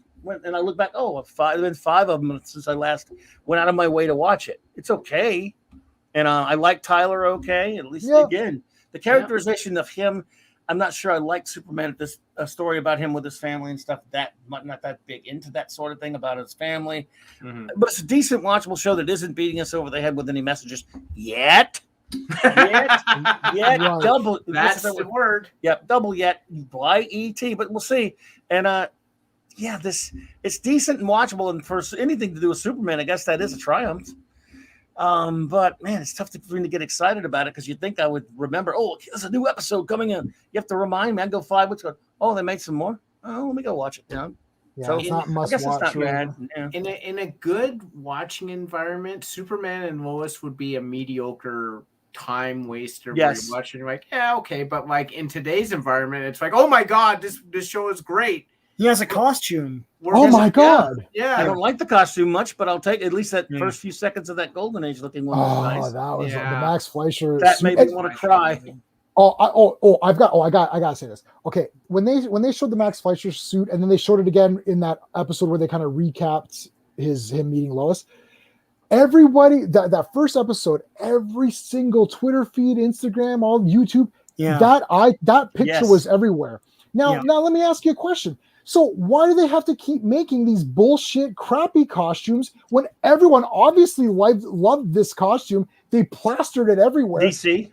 Yeah, like I guess it's like what, like we will accept the tights. It's like he can fly better. He would wear tights. Like he's invulnerable. He doesn't need armor. He doesn't need that material, whatever that, like, it looks like a basketball. I call it like basketball. Oh, I hate it so much. It's like pigskin, right? It's like it's like a football material. And I'm like, what is all of this?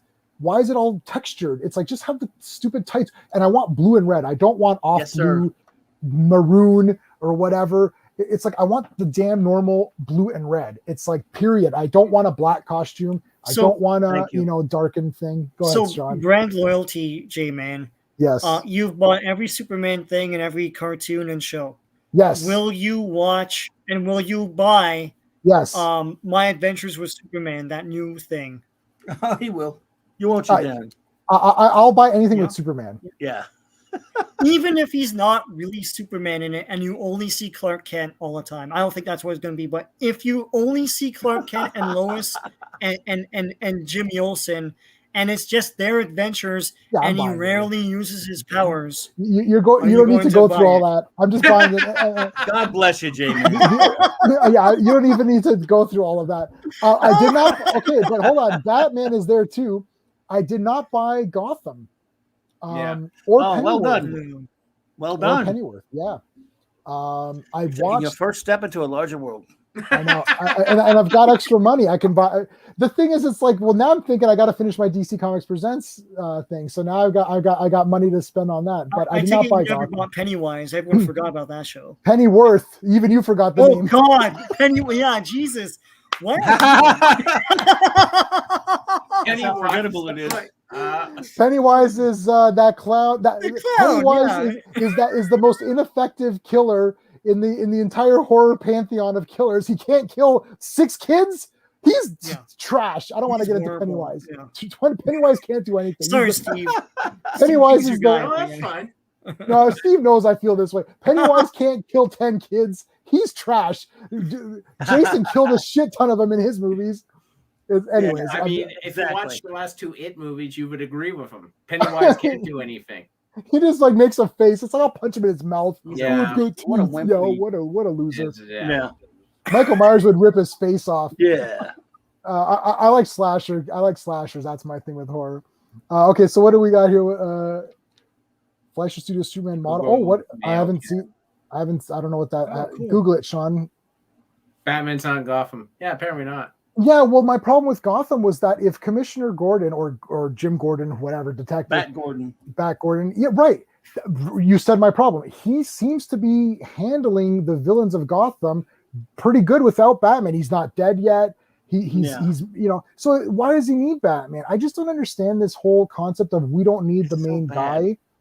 Yeah, like I don't get it. I watched it for a couple of years. I don't know why, man. I kept thinking, why am I watching this shit?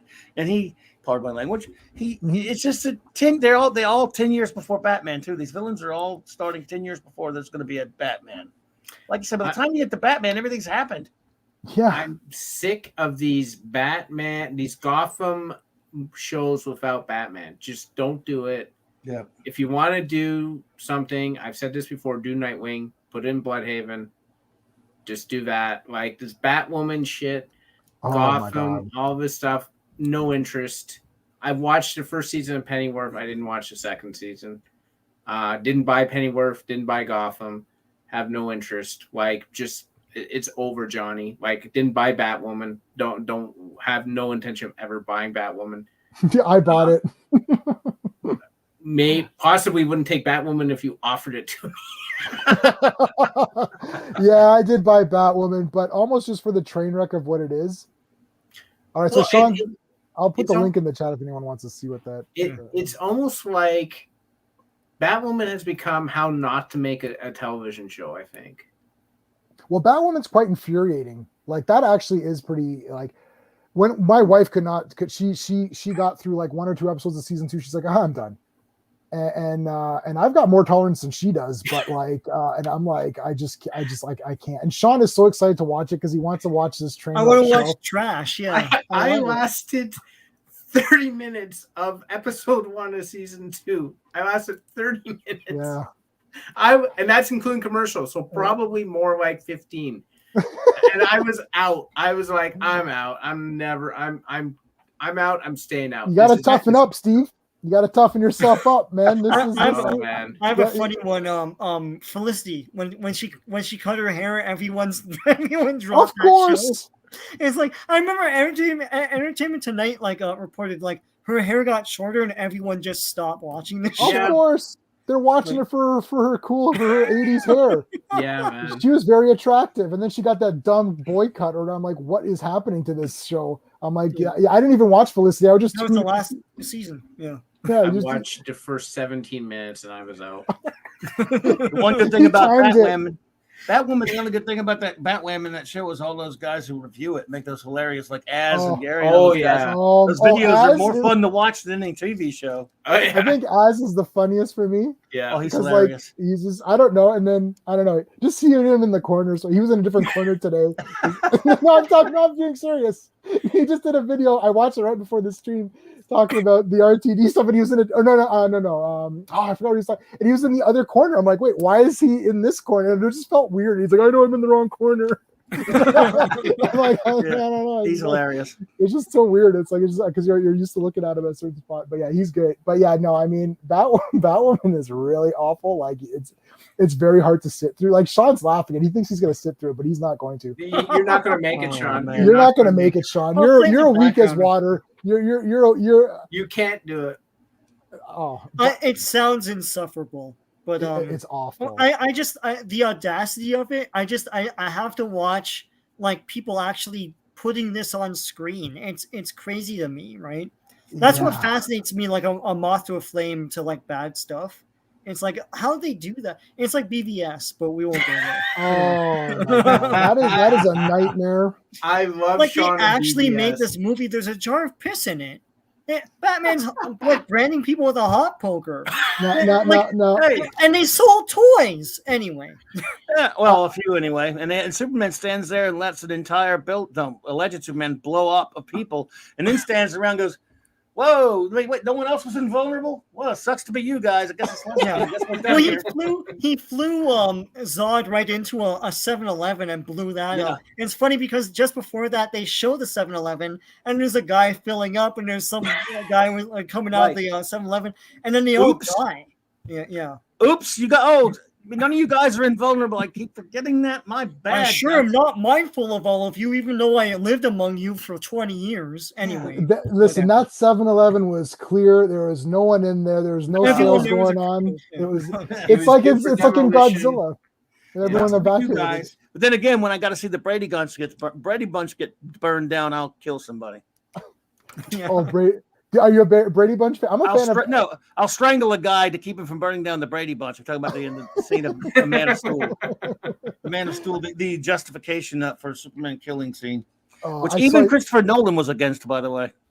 Oh, wow. Oh, really? Oh, wow. Yep, he had to be dragged kicking and screaming by Hack Snyder and that idiot Dan Didio. He didn't want to do it. Look, even not big on the Nolan stuff, but remember even in the Dark Knight Retires, stupid Rises movie, Batman even tells Catwoman, "We don't kill." Well, right. Don't worry, but their version, the moron I hired to make a Superman movie, because you hired him, Nolan, will let Superman just be a murderer and it'll be fine. Well, the plan was for Bruce Wayne to knock up Lois Lane, and then anyway. Like, you know the funny thing is more the reactions, which is like people getting upset. Like there's some people who are really upset if you make fun of those movies and all that. And the thing is, and look, I don't really, I'm not making fun of anybody in my channel, and Sean's laughing because he knows when we end the broadcast, it's a different story. But when we're live, we don't, because I don't want people to feel bad. I want people, like someone who's come in now. The fan loyalty stuff there's people out there that have come into these brands from these very popular money-making movies. So let's say, or seemingly popular. So Man of Steel is a good example because we've got a lot of people that came in with Man of Steel and they're excited to talk about it. And then what do you do? Like, I had people, wow, oh my God, that was so awesome. Wow, dude, that was so good. I'm like, yeah. And I don't want to sit there and lecture the person saying, oh, this sucks and whatever, right? So what do you do in that case? I'm like, well, maybe you should check out, hey, Marcus, what's going on? Fantastic Four. Oh, dude, you are all over Fantastic Four. This guy's the Fantastic Four champion. Don't He wants a Fantastic. I want the real. Yeah. I want the real get a real Fantastic Four. Yeah, no, we're not. I want the real We're not Fantastic Four. gonna Or don't get do it. it. Yeah. Never gonna happen. Yeah, I want. Yeah, if it's not the real Fantastic Four, I'm done. That new Fantastic Four. Well, Clobberin, you must have. Fanforstic? Oh, boy. Fantastic, yeah. Yes. Well, I lived down the street from where they filmed that piece of filth. Oh, And at that time, in 2013 and 14, when I happened doing a job for a printing company, I actually delivered some books to that studio, so a bunch of magazines and stuff to them. mhm. I'm wearing coincidentally, because I didn't know I was going there when I went to work, a Fantastic Four shirt. And it's the boiling heat. And I'm walking up the steps, bringing up a bunch of boxes. When I came down, my anger, just being around the place every morning, I'm just mad because I knew what they were doing in there. And I'm walking down the steps, and I'm laughing at myself now. Payback on myself now. I tripped down those concrete steps and busted my knees up. And I was angry, and then I started thinking, look where this happened. Look what's going on in that studio. And I actually started laughing at myself. It freaking figures that right here, this would happen. With what I'm wearing, my Kirby Fantastic Four shirt. Oh my God, you must have been devastated. It's the Fantastic Four. Thing is one of my favorite characters. I have so many things. Like I would just buy anything with Ben Grimm on it. I'm like, oh, it's Ben Grimm. I gotta buy this. Just because he looks cool, and just because he looks cool, and he beats up guys. I'm like, I like that. I think I got into the thing because of that. I don't know which issue of 2-in-1, where he's the boxer, and he's got that match with annual number 7. Yeah. Oh my classics. God. That's like Monday night. We're doing that one. I know. I saw that. I'll be there. I'll be on that. I'll be there in the chat. But no, Sean, did you get me that? No. So who got me that? Someone. Great comic. Yeah, I don't know how I got that comic, but anyways, I was like just dying over it. Like, this is so awesome. And then I was like, oh, Thing is the greatest character, and I just like buy everything. So you must have been really upset because the first 2 Fantastic Four movies, Galactus was trash. But it was kind of fun. Doctor Doom was not great. It's like the villains weren't very good, but the 4 of them were kind of okay. I thought, like, just being a family, and Ben and Thing, kind of poking fun at each other. Mm-hmm. I thought that was okay. I thought, okay, this isn't really kind of what I would have done, but it's not bad. Did you like those, or? I didn't like them a whole lot when they first came out. But about 4 or 5 months ago, curiously enough, I did go back after many, many years and rewatch them just to see, because so many things that I didn't like before, because of how bad things are now, I could sometimes watch them and they're a little more palatable. But even I had most of my same pretty much opinions as I did the second time around. The characterization of Johnny Storm is perfect. Some problems with Ben Grimm because I like Michael Chiklis, but Ben Grimm was this big muscle bound, he was a big man on canvas athlete, not some dumpy 40-year-old dude. So, so they kind of got that character, but the characterization itself wasn't bad. I don't mind the guy playing Reed like a lot of did. And of course, Jessica Alba's too cute for me to criticize. She's okay. I'm prejudiced that way. Horrible casting of Dr. Doom. Some of the family stuff and interaction is pretty good. The film has no story really to speak of. And the second one, a little bit more entertaining for a while there, but the Galactus stuff is just so stupid. Yeah. The cloud. And so it makes, not only does it not make any sense, even if you're going to go ahead and accept Galactus as a cloud, why is it that just because the Silver Surfer flies up in there and into the middle of the cloud for 3 seconds, he beats Galactus, the creator of him, the guy who gave him his powers. He defeats it. Why? I don't know. We don't know why he beat him. He just did. Nothing. Oh, well, if you guys can be that way about it, I guess I'll take my cloud ass out of here. What? Well, it's the writing's moronic. It's just, it's not FF. It's not horrible, especially compared to modern stuff. Fanforstic's 10 billion times worse. Is one of the worst movies ever made. And there's a lot of backstory behind that. Josh Skank is an idiot. Beyond belief.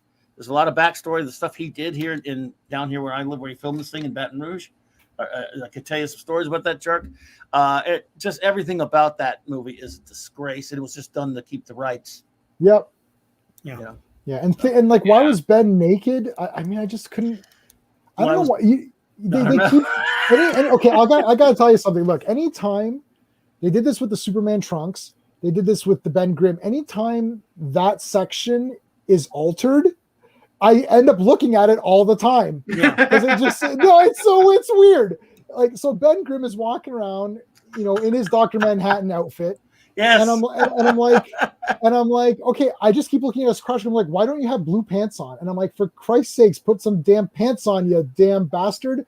And Yes. then same with Superman with Henry Cavill. I'm like, he needs to have the red. He's supposed to be a strong Yes. man, like in the thing where it's like he's a strong man in tights. Remember that Heritage commercial? We're so proud here in Canada. Well, we have those Canadian Heritage commercials. We have these Canadian Heritage commercials. And one of them was Superman.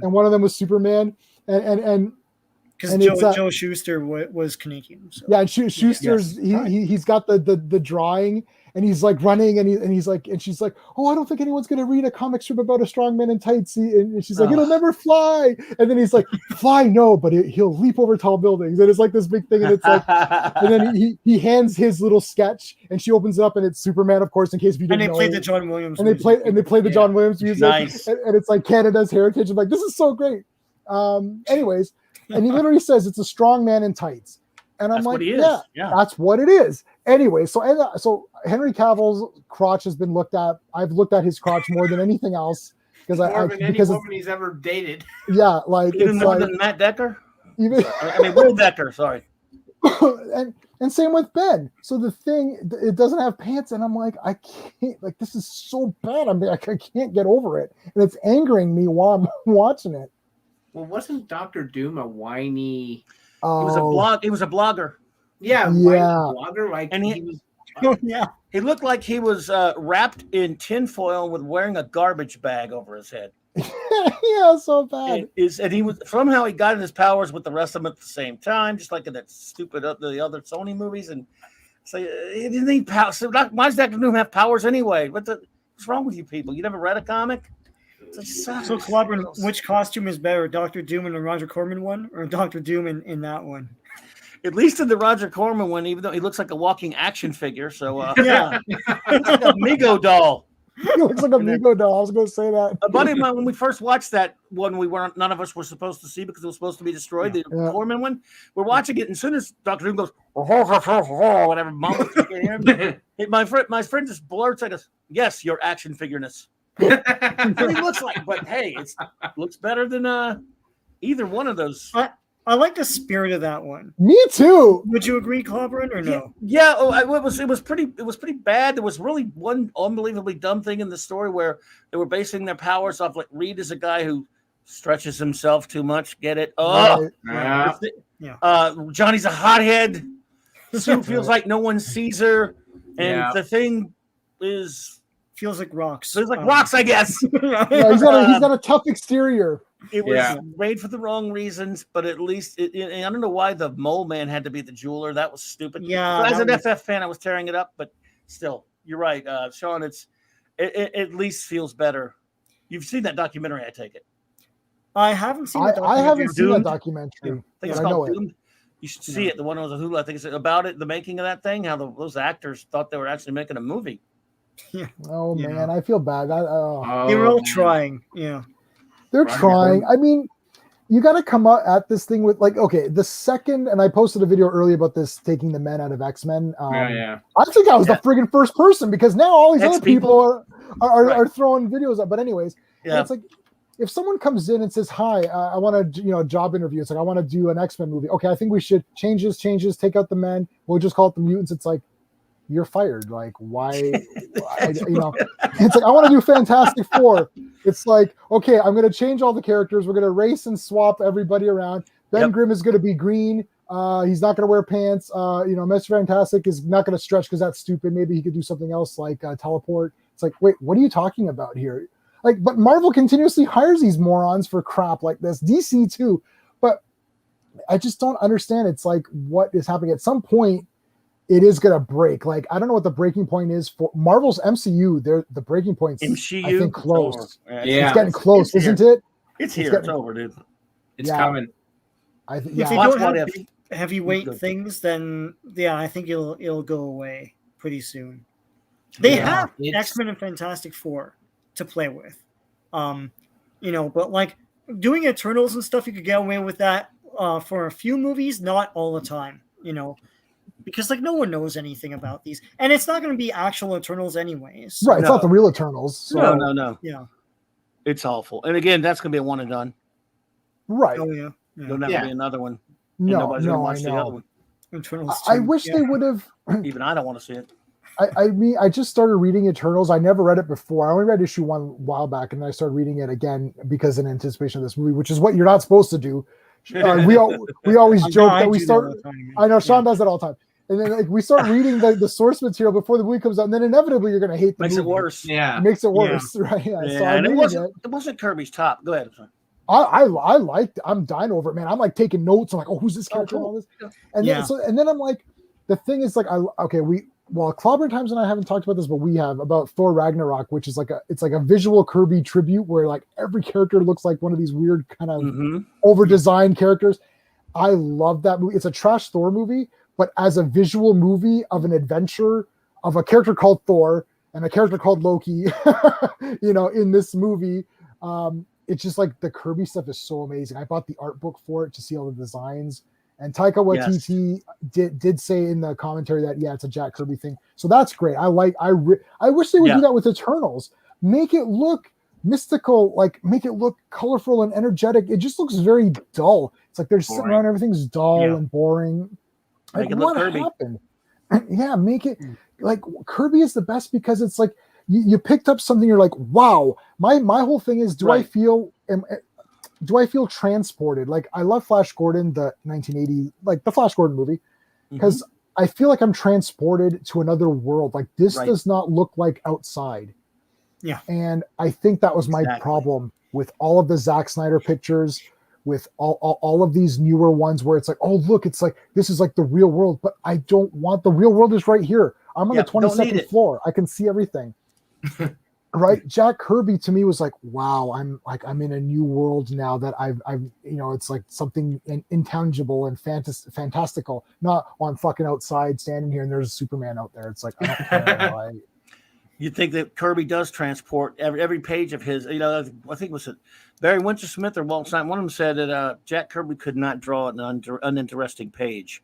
Everything that is true. It blasts off the page. It takes you somewhere. It moves. One panel moves more than 20 panels by other artists. This is being adapted by Chloe Zhao. Look, God bless her. I don't know her, but I don't think she probably knew anything about Kirby. Kevin Feige doesn't know comics that well either. He's a big know nothing when it comes to comics. He just hired her because 2 weeks before DC said they were going to adapt Kirby's Fourth World, and I could see it happening in my head. They're going, hey, you saw that new announcement? We got anything like that about that the Jack Kirby dude or whatever? The Fifth World, whatever they call it, whatever that is, with Darkseid or whatever. Let's just do that. We got one of those. We're Marvel. I'm sure he worked for Marvel, didn't he, or something, and create some things. Did he work for Marvel? Yeah. Oh, well, he went to a comic shop or said, go to a comic shop and find out. 20 minutes later, some kid comes. Oh, one of the guys told me there's this Eternals comic here. It was by Jack Kirby. Around that same time, I looked into the comic book database, and well, there you go. Boom, we got it. We're going to do that because monkey see, monkey do. Marvel see, Marvel do. DC see, DC do. It goes both ways with both companies throughout their history. And he said, well, we got a Kirby thing too, guys. It's called Nails. They messed up Inhumans, so yeah. Yes. Oh dear God. Yes. Oh God. Yes. Okay, so Clobberin Times mentioned this on one of his streams. I don't remember which one it was, but where it's like he had the same, and I had the same reaction. This is where I knew I'm like, okay, something's going on here because like everyone's having the same reaction. You watch Eternals or watch Inhumans, you're like, okay, it's low budget TV. What are you gonna do? So it's low budget TV, and then it's like episode 2, she like shaves her head, Medusa. I'm like, you just cut her hair. I'm like, what the? You're Medusa. I'm like, shave your head. That's great. And like literally, it's like. Because I've got a little Medusa bust and all that, like, and my bust, the hair's all over the place. And I thought they cut her hair. I'm like, no. I was. This is Felicity. Felicity Part 2. They cut her hair. But isn't it great that Stan Lee gave that young up and comer Jack Kirby a chance to be his assistant and get coffee for him and all that? Wasn't that so great of Stan to do that? Stan was such a great guy to create all that stuff for all those artists and let them take something, get paid, basically work for hire. It just came out today that it just came out today that Steve Ditko's nephew is, and I think one Larry Lieber, who still ever suing Disney finally, because Ditko never would. Yeah. Right. Yeah, they're trying to get the terminate the rights, so they'd have to co-own the rights, and then they'd actually get paid for. Yeah, because Wow. Ditko was too proud to do it. Yeah, For Spider-Man. So you want to get paid if you create? That's weird. That is weird. I know, right? Why They would you did want to get sign- paid? They did sign some strange, work for hire contracts, Work even for though they hire, yeah. really weren't. Right. Well, Kirby actually didn't, but he did. You did sign your page rate stuff when it came back from you turned your original art in back then.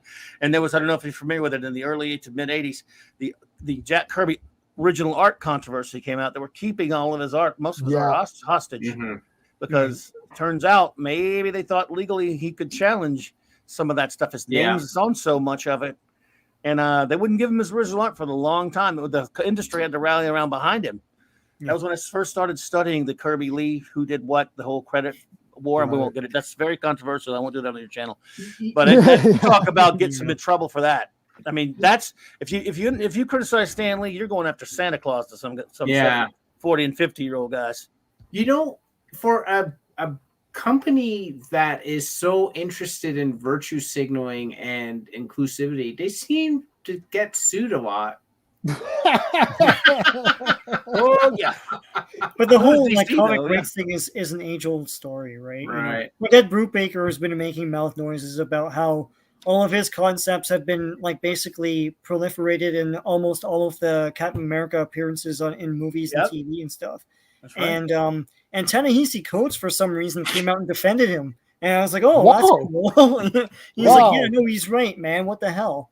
Every time you say his they'll name, get like a fraction, like or even a sizable portion of the billions they make, like literally, I mean, so Sean, every time you say his name, I just have to chuckle. I can't even.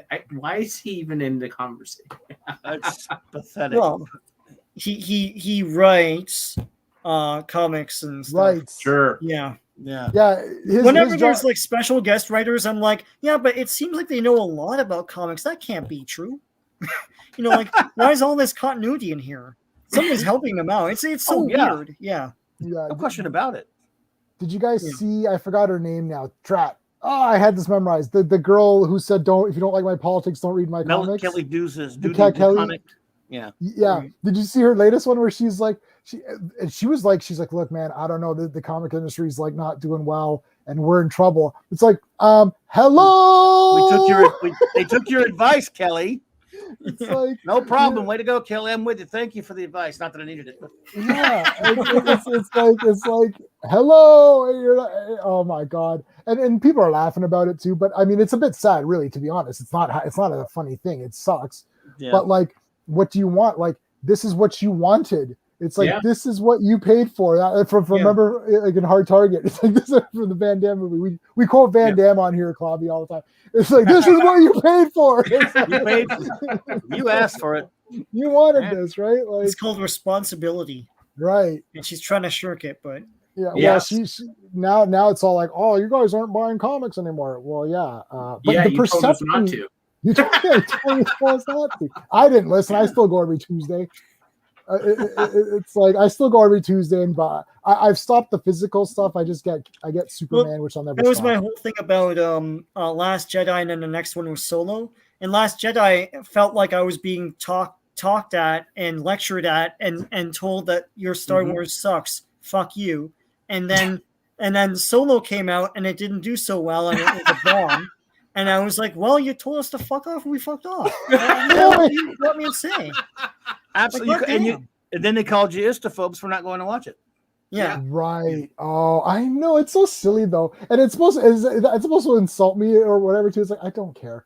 It's like it doesn't matter to me. It's like the money is what matters. There was no Man of Steel 2 because Man of Steel 1 just didn't Underperformed, to be honest. Like it and then they immediately said, "Oh, quick, let's throw everybody in here. Let's get Doomsday and Wonder Woman and Batman and Lex Luthor and throw them all in here and hopefully it'll be good." It's like, no, then that's a disaster. Okay, hold on. On the next one, let's throw in Cyborg and Aquaman and I don't know who else. Flash. It's like let's throw all these people in and make it 17 hours long. It's like okay, well, like that's not. Yeah, let's introduce the Justice League in YouTube videos. It's like so stupid with their own logos. It's like it shows you how bad the filth like Man of Steel and bull versus shite is. Because theoretically speaking, okay, you should be able to make a movie ostensibly with Batman and Superman anyway. Let's forget about how they really aren't. Right. In the title, by the way, Mhm. and trip over $1 billion. Oh, easy. If playing Tiddlywinks for 2 hours, you should be able to make $2 billion on it. $1 billion on that easy. Even with Batman and Superman, if they're having an intellectual discussion for 2 hours, I don't care what it is. If they're insulting, you say, "Yeah, no, you didn't know it." I don't care what they're doing for 2 hours. You should be able to make a bit, and they couldn't. Yeah. Because And they I made always say, like, garbage. It's difficult. It's hard. It's like they did in the cartoons, for God's sake, and like that was better than this. Like, it's there's no excuse. And I always hate when they always character assassinate Superman. It's like it's too hard. It's like it's too hard to put that on screen. It's like meanwhile there's like 18 cartoons and like a billion comics that have been continuously published since the 30s. Like, I don't know what you're talking about. That entire thing is Superman. I'll tell you about Joe Public there, Sean. The year or so in the months leading up to, I'm trying to be nice, say BVS. I have other words for it, but I was working in a plant with like 100 something people, and I was, for some reason, everybody would walk up to me when I would walk up to get coffee or whatever. Hey, I saw this movie, that comic, it was just well, they started seeing like commercials and things in the media about BVS, and I get. People started fairly close to the release. People come up to me and say, "Hey, what do they mean, Batman versus Superman? Aren't they friends or something?" Because Joe Public doesn't know the stuff geeks know. I said, "I don't." They said, "I don't understand. Why are they fighting? Why are they fighting?" Yeah, and I'd be like, "Because it's written by morons." Yeah, and they don't know what I'm talking about. You guys know what I'm talking about. Whether you agree with me or not, beside the point. I'm saying, you know where I'm coming from. They don't think about that. They just see a movie. Oh, let's go see it. It's got Superman and Batman and everything. But they were seeing this stuff like, I don't get it. It looks kind of and some of them that did see Man of Steel were turned off by that. And so they were kind of like, why are they fighting? I thought they were friends. I don't get it. And I think that movie came out with putting a bad taste in people's mouth. Yeah. Because they just didn't, they would walk in like, I'm going to be bummed out. They're trying to kill each other. And the word of mouth on it was, it's just kind of a big, boring mess where Batman destroys people and Superman and Batman fight and he kills them and it's just, he dies. And there's another thing. People will run around telling, well, Superman dies in the movie. That sucks. And that's word of mouth kills movies in the first week. Yeah. Deconstructing your heroes as your introduction is stupid. Like, why that? It's like introduce them, then you deconstruct them. That's how everything works. Like Zack Snyder's favorite comic, Dark Knight Returns, is that it's not an introduction to these characters. It's an alternate future of all the things have already happened, and this is the culmination. Not this is the introduction, and look, they're at each other's throats now. It's like that's not. I don't know what anyone was thinking. Other than let's be anti-Marvel, but that doesn't mean be like asshole-ish and like gritty and unappealing. Like unappealing. I know what they were thinking. Yeah, I do know. Well, they don't. Not thinking's a strong word. Sorry, I mean to abuse the word thinking. The Suits saw that the Nolan films were successful. Whether you like those or not, they were successful. And they said, well, that guy should be doing all of our stuff. So he didn't want to direct our Superman movie or anything like that. But they made him producer. And they said, well, they want we want him in charge anyway. He didn't want a lot to do with it. He only wanted to make Batman. And he's even won record at that point saying he really didn't care much for Batman. His story, and he reflected his movies, in my opinion, especially his second two. They aren't very Batmanish in my opinion, but I call him Batman for dummies personally. I like him okay, but so he hires a jackass who is upfront admitting in Zack Snyder that Superman's a dork. I don't really like Superman. I read heavy metal comics. I like Watchmen, and look what he did to that. Don't get me started. But he just wants deconstruction of this crap. He projects his own inadequacies on a character like Superman because when he sees Superman, he doesn't see values. He sees a guy with powers that he can warp to his own perversion like many writers have done, but at least they did it inside the medium of comic books. He and David S. Goyer and jerks like that project their own crap on the Superman, and all of a sudden he's just a superpowered jerk punching things. He has none of Superman's values or his intelligence, or he wants to make this joyless turd and call it Man of Steel. He doesn't even use the word Superman more than twice, and he's embarrassed by the term Superman. They won't put it in the title. But it was Nolan. He's in charge. We trust him. Let him do whatever he wants to do. Even Christopher Nolan didn't agree with everything done in Man of Steel, which should tell you something. But he got overruled on some stuff. And there you go. You have the deconstructionist trash called Man of Steel, which I spent years getting attacked over because of my reviews of it. Before it even came out, I had people making videos on YouTube pissed off at me, trashing it. When they saw my review that I wrote, this is insane a review I admit because it went on forever. I got so much attacks over it. And it is my most hated movie of all time and always will be because I love Superman so much. So brand loyalty, because you brought up Watchmen. So is Watchmen, to all three of you, is Watchmen just that story, or did you get into the before Watchmen? Did you get into the Doomsday Clock bullshit? Okay. Okay, so I have every issue of Before Watchmen, out of collector only. I may have read a couple, and I thought, I bought that TV series, but I didn't watch it because it just looks like. Oh yeah, I watched it. I didn't watch. Am I going to be angry, Sean? You can just tell me. Yes. Right now. Okay, I'm going to be angry. All right, so then I'm not going to watch it. I bought all the toys busts, the MattyCollector.com toys for the comics. Nice. I really like. I love the Zack Snyder Watchmen movie. But Clobberin, you made a point about the ending, which made me rethink some of the things about the ending. That's a whole other debate. I don't want to get into that. But to me, Watchmen is that comic. That's it. Everything that came out of it, even though I bought some of this stuff, I couldn't get into. So if anything new comes out, I'm probably not going to be too keen on it. To me, it's the comic. I've got the original 12 issues. Right. I've got the Zack Snyder best version, which is the long ass one with the freighter in it. The ultimate cut. And that is good. That's good enough for me. I did buy the season of that garbage TV show, but I don't think they're going to make any more of that, right? No, I don't have to do any more with that. So I was loyal because I really like Watchmen, but I don't know. I think it's Alan Moore's thing, right? And I don't know. I just if Alan Moore is like saying take my name off and I don't want to be involved in this, and that just means that it's not going to be Watchmen. I don't know. But yeah, Alan Moore is weird, but he's weird, all right. I was once such an Alan Moore fanatic, and that was a young adult at the time when that stuff came out. And I was watching I bought everything he did all throughout the 80s and the 90s, even at the early aughts. He is insane, by the way. I still love that work, but I've grown. I've had different views that I've grown up. I have different views on his and Miller's deconstructionism, and those are topics, very, very weighty topics for other times. But I still maintain a year ago, I did a show, a buddy of mine, we just broke down all the works of Alan Moore from the 80s and 90s and I once thought about writing a book about it. Some of those are still the most brilliantly written comics ever made. Watchmen, I was such a freak for Watchmen. I bought everything, and it was connected to Watchmen, but that was then. You name it, I bought it. There wasn't a lot of stuff, but there was stuff. Alan Moore, Watchmen is simple. It's Alan Moore, Dave Gibbons, end of story. Anything else with Watchmen's name on it is filth to me.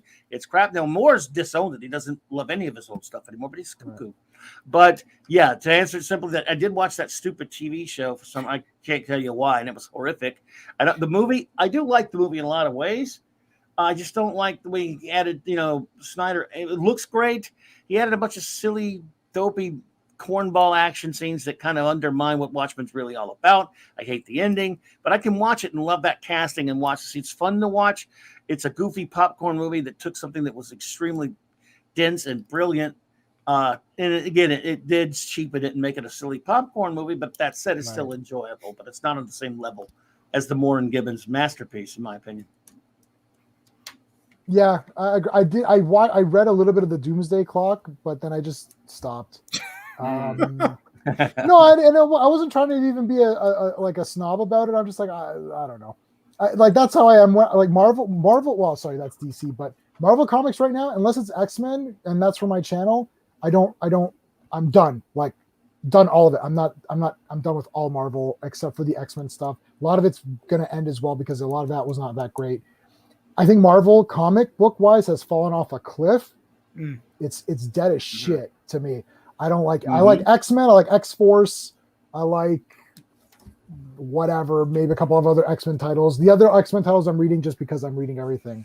For DC, I genuinely like Action Comics right now. I genuinely like this Fear State thing. I genuinely like Wonder Woman's okay. I liked Wonder Woman Rebirth for what I was reading up to. What was it? I like Flash. Flash is cool.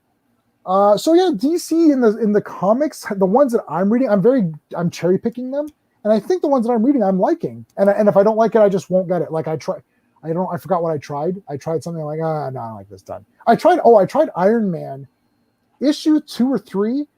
Hellcat was telling Tony Stark how privileged he was. I'm like, done. I've heard of that. Instant that page, dude. Like, I'm like, he's privileged. I'm like, okay, we're fucking done. Like, I've never dropped anything so fast. Well, the fastest thing I ever dropped was that Jay and Silent Bob reboot movie, which is the worst piece of trash ever. Well, it's not as bad as Jackass, but it's bad. Anyways, but that comic, literally, I'm like, okay, I'm done. I couldn't believe it. I'm like we're done. And it's Alex Ross covers, man. Every cover is like so good.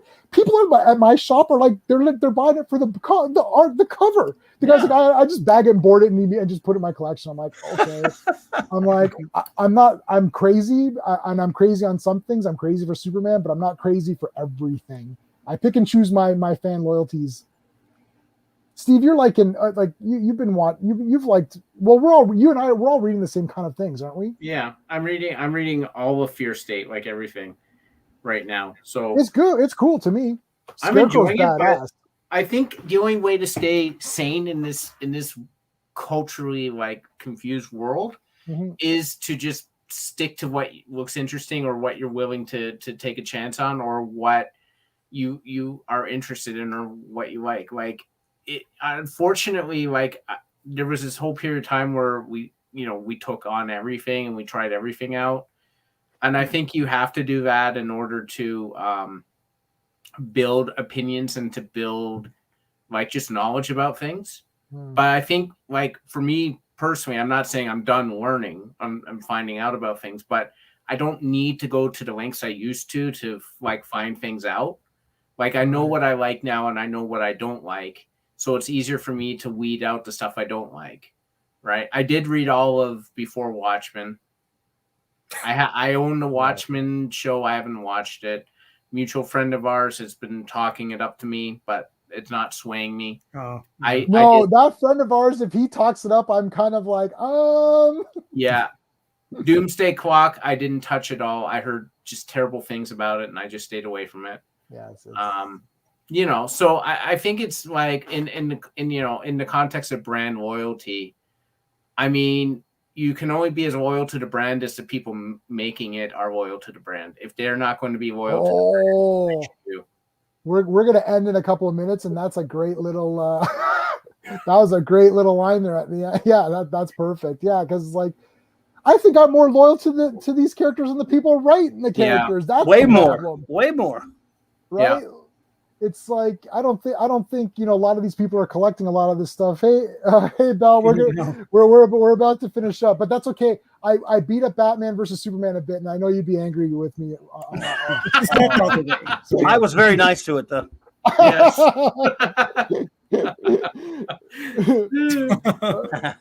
All right. So any final thoughts about this kind of thing? I mean, like, I'm still going to go see the next Star Wars movie when it comes out. I'm seeing the next James Bond. Don't do it, Jay. Don't do it. If it looks on brand, then sure. If it looks like minimalist or something, then no, right? It's you pick and choose your battles. Right. Like I watched all the Schumacher Batmans and contributed to that, even though I didn't like them. And then there's such a public outcry about that Batman and Robin that it kind of killed the franchise. And then they brought back all like dark and gritty and grounded and stuff, right? But we still watch the Batman movies, it's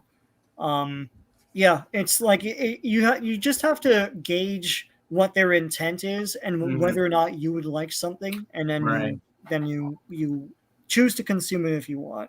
Yeah. Well, are we, Clobberin, are you going to see? You like James Bond, right? Or no? I can't remember. I've seen every James Bond fan in the films. I've been a big fan. I've seen every film in the theater since 1973. Oh, wow. When I first saw, I saw The Day Live and Let Die opened. It opened on a double bill with the previous film, Diamonds of Forever. And as a very young kid, like 8-9-year-old kid, I didn't understand why there were two different guys. Yeah, he's a different dude than that's what those. They showed it before they showed the premiere of Live and Let Die. And of course, became a huge fan. and I didn't miss one. I even went to see this last Turkey Spectre, and I don't like the Craig stuff, but I had a habit. I kept going, but now I will never go again. And I love James Bond. Wow.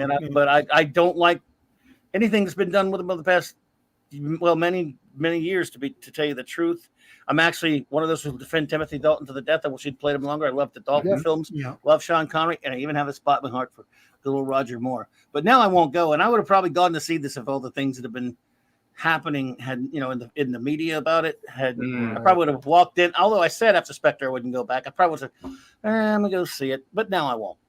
Right. Did you watch Never Again as well? I did, and I thought in about the same week or so that Octopussy came out. Yeah, as a matter of fact, and I kind of liked Never Say Never Again. That's a remake of Dub. I really like it. I know it's goofy, but I was gonna say I loved Octopussy. I thought you were gonna say Octopussy. No, I like Never Say Never Again. I mean, Octopussy's okay, but I actually enjoyed Never Say Never Again. I know it's a remake, and it's such a but it's Connery. It's fun, man. Yeah. We'll have to do a James Bond thing at one point because I'm like a newer James Bond guy, but I've read every book except for the last two. That Ian Fleming did, and I'm gonna probably start getting them through the Folio Society, which is a place that does these really nice new artwork. Check out the Folio Society, and they've got every Ian Fleming original Bond book, the hardcover. Nice. They do brand new. They do slip cases and all new art. It's all painted. They're about $75. Well, for Canadian, they're $75. I don't know what they are on American. That's like what? Nice. Some of them are more. I think Misery was like 90. Oh wow. Canadian though. Canadian. So you do read books. So there you go. Yeah. Don't. What about Howard? You're wearing Conan on your shirt. Don't tell me you hadn't read any Howard. Oh, I have every Robert E. Howard. Oh, thanks. Yeah, that was a gift from the Action Elite, which is another. John Buscema. Yes, I've got every one of those. Yeah, sorry. Buscema and Chan, love that art. Yeah, so I mean, like, Conan. Conan's awesome. Although I haven't read any of the new Conan stuff. I read a couple of the new ones, but it's Marvel, and I was like, Marvel. I just couldn't. I didn't read Conan out of fear. Conan's my favorite movie, the Schwarzenegger one. They're overpriced and hardly anything happens. That's what. Yeah. That's why I bowed out. Did you hear someone just bought the rights to Conan? Right. Yeah. Funcom. Yeah. So I don't know if Marvel doesn't have it anymore, right?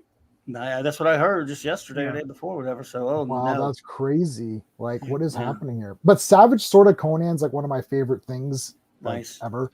It's just that I love the black magazine. And white magazine. Yeah, magazine. Yeah. And Robert E. Howard, I have all of his collected things for Conan, Solomon Kane, Brand Morn. I got the freaking Mucker. Those are nice.